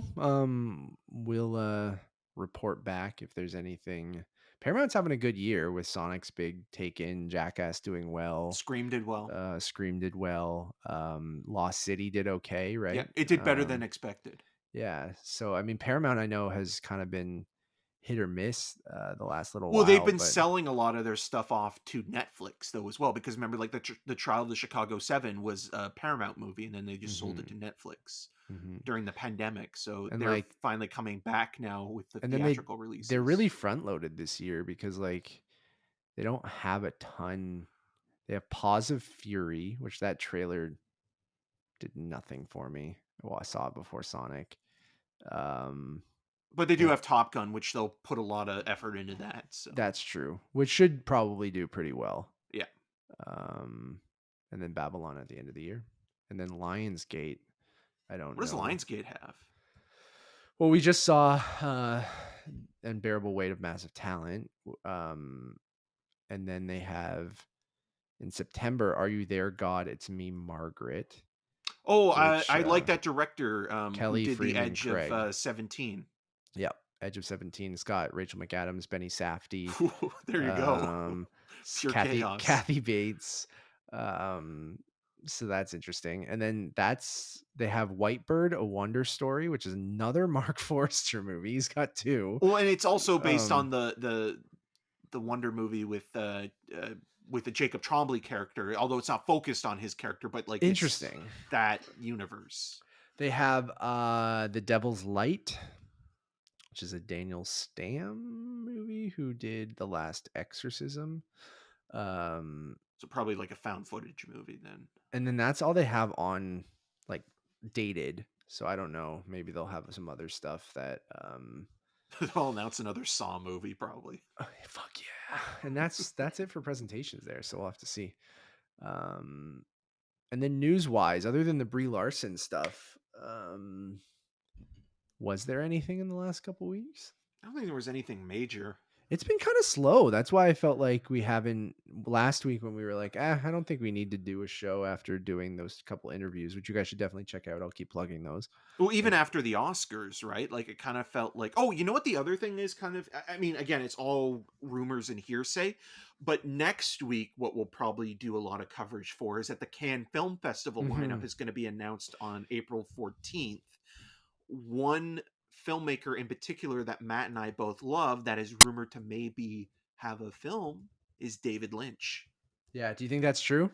I don't know. I don't want to get my hopes up and think that like the rumor is true, but at the same time, I wouldn't put it past him filming a movie in secret. And yeah, like, there were those rumors that he was going to make that series for Netflix that Wisteria. that might now be a movie instead. Yeah. So I wouldn't be surprised if that's what that is. Whether it's with Netflix or if they dropped out, I forget. I think they said that they dropped out after like some issues with the pandemic and things like that. And I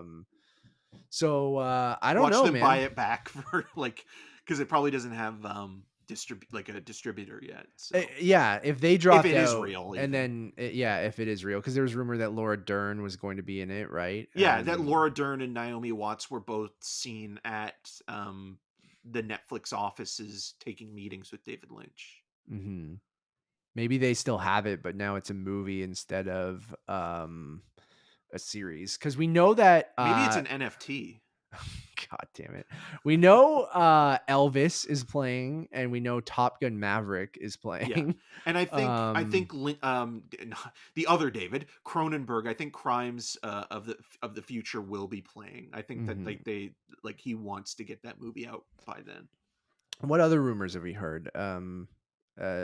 Ari Aster, Disappointment Boulevard. I think someone said maybe, but or maybe I'm just making that shit up. But I'm trying to think of Cannes rumors that I've been reading lately, because that's this week, right?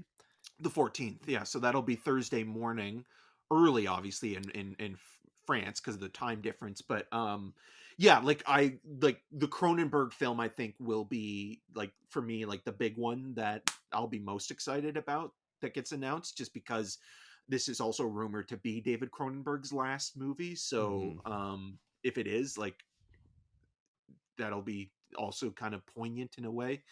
Yeah, I mean, like, there's a ton of stuff that, like, you have to think, like, oh, there's the Alejandro Gonzalez Inarritu movie, there's Luca Guadagnino, but some of these also are like looking to Venice and TIFF in September. Like, so, you know, it's like, okay, like what might be coming out also this summer that might be kind of an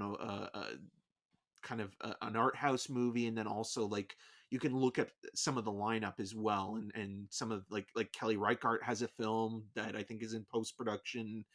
Trying to think of anybody else that's They're kind saying of the like new a Park Chan Wook might be yep there. decision to leave. Um, I'm just kind of scrolling through. Shout out to Eric Kahn at IndieWire. He Cohen, put Cohen, sorry. yeah.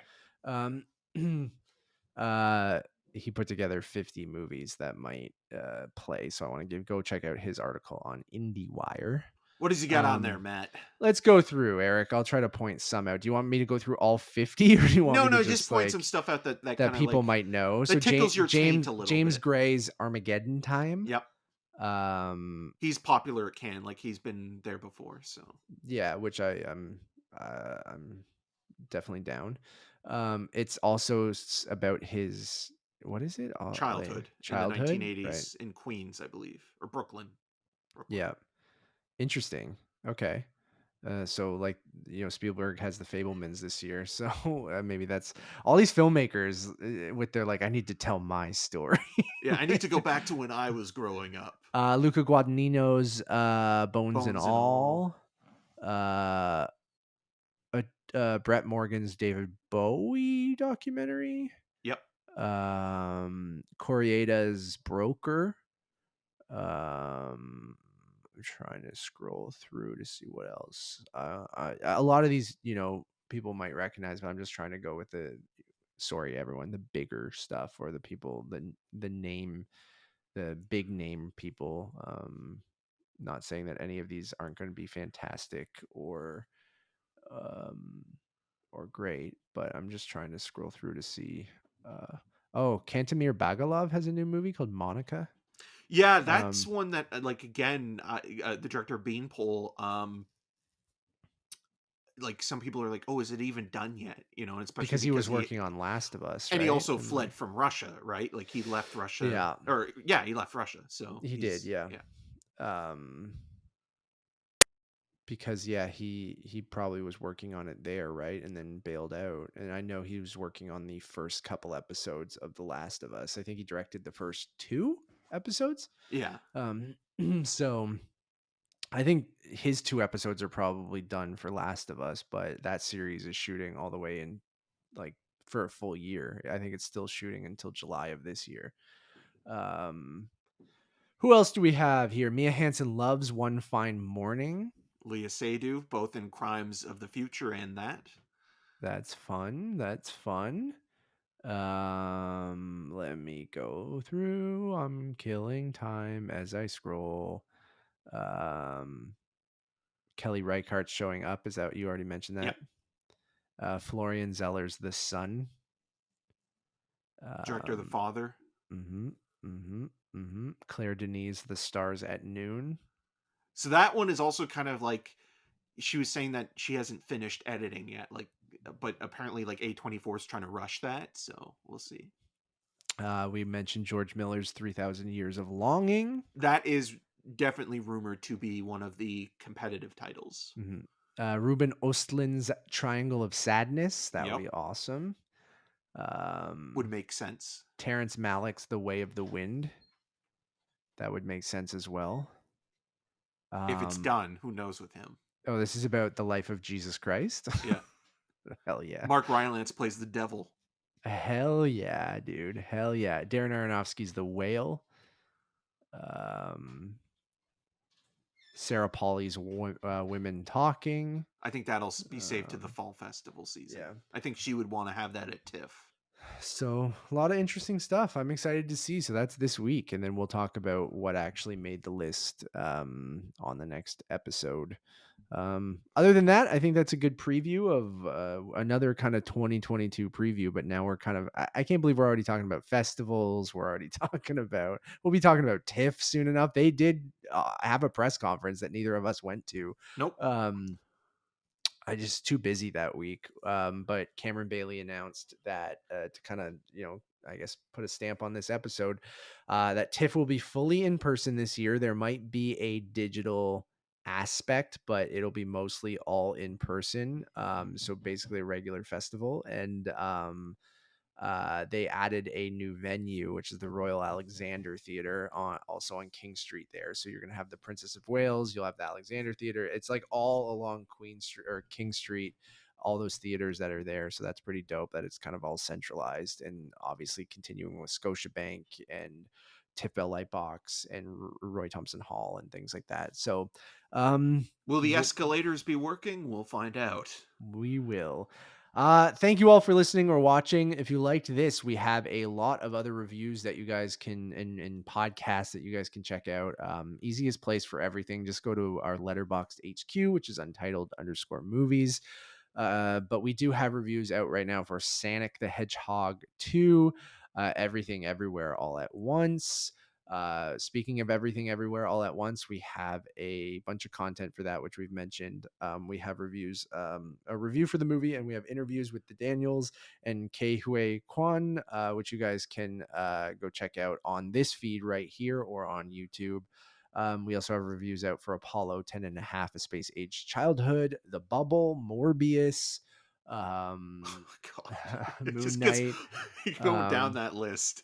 The first 4 episodes of Moon Knight. So we're on Moon Knight episode 2 right now. But if you want a little bit of a sneak peek of what those next 2 episodes have in store, you can go check out our review of that as well. As always, my name is Matt Rohrbeck. You can find more of my work around the internet, but mostly at UntitledMoviePodcast.com. And you can follow me on all those social medias at Matt Rohrbeck. And I'm Eric Marchand. You can find more of my video reviews on RogersTV.com/CinemaScene and on the social medias at EM6211.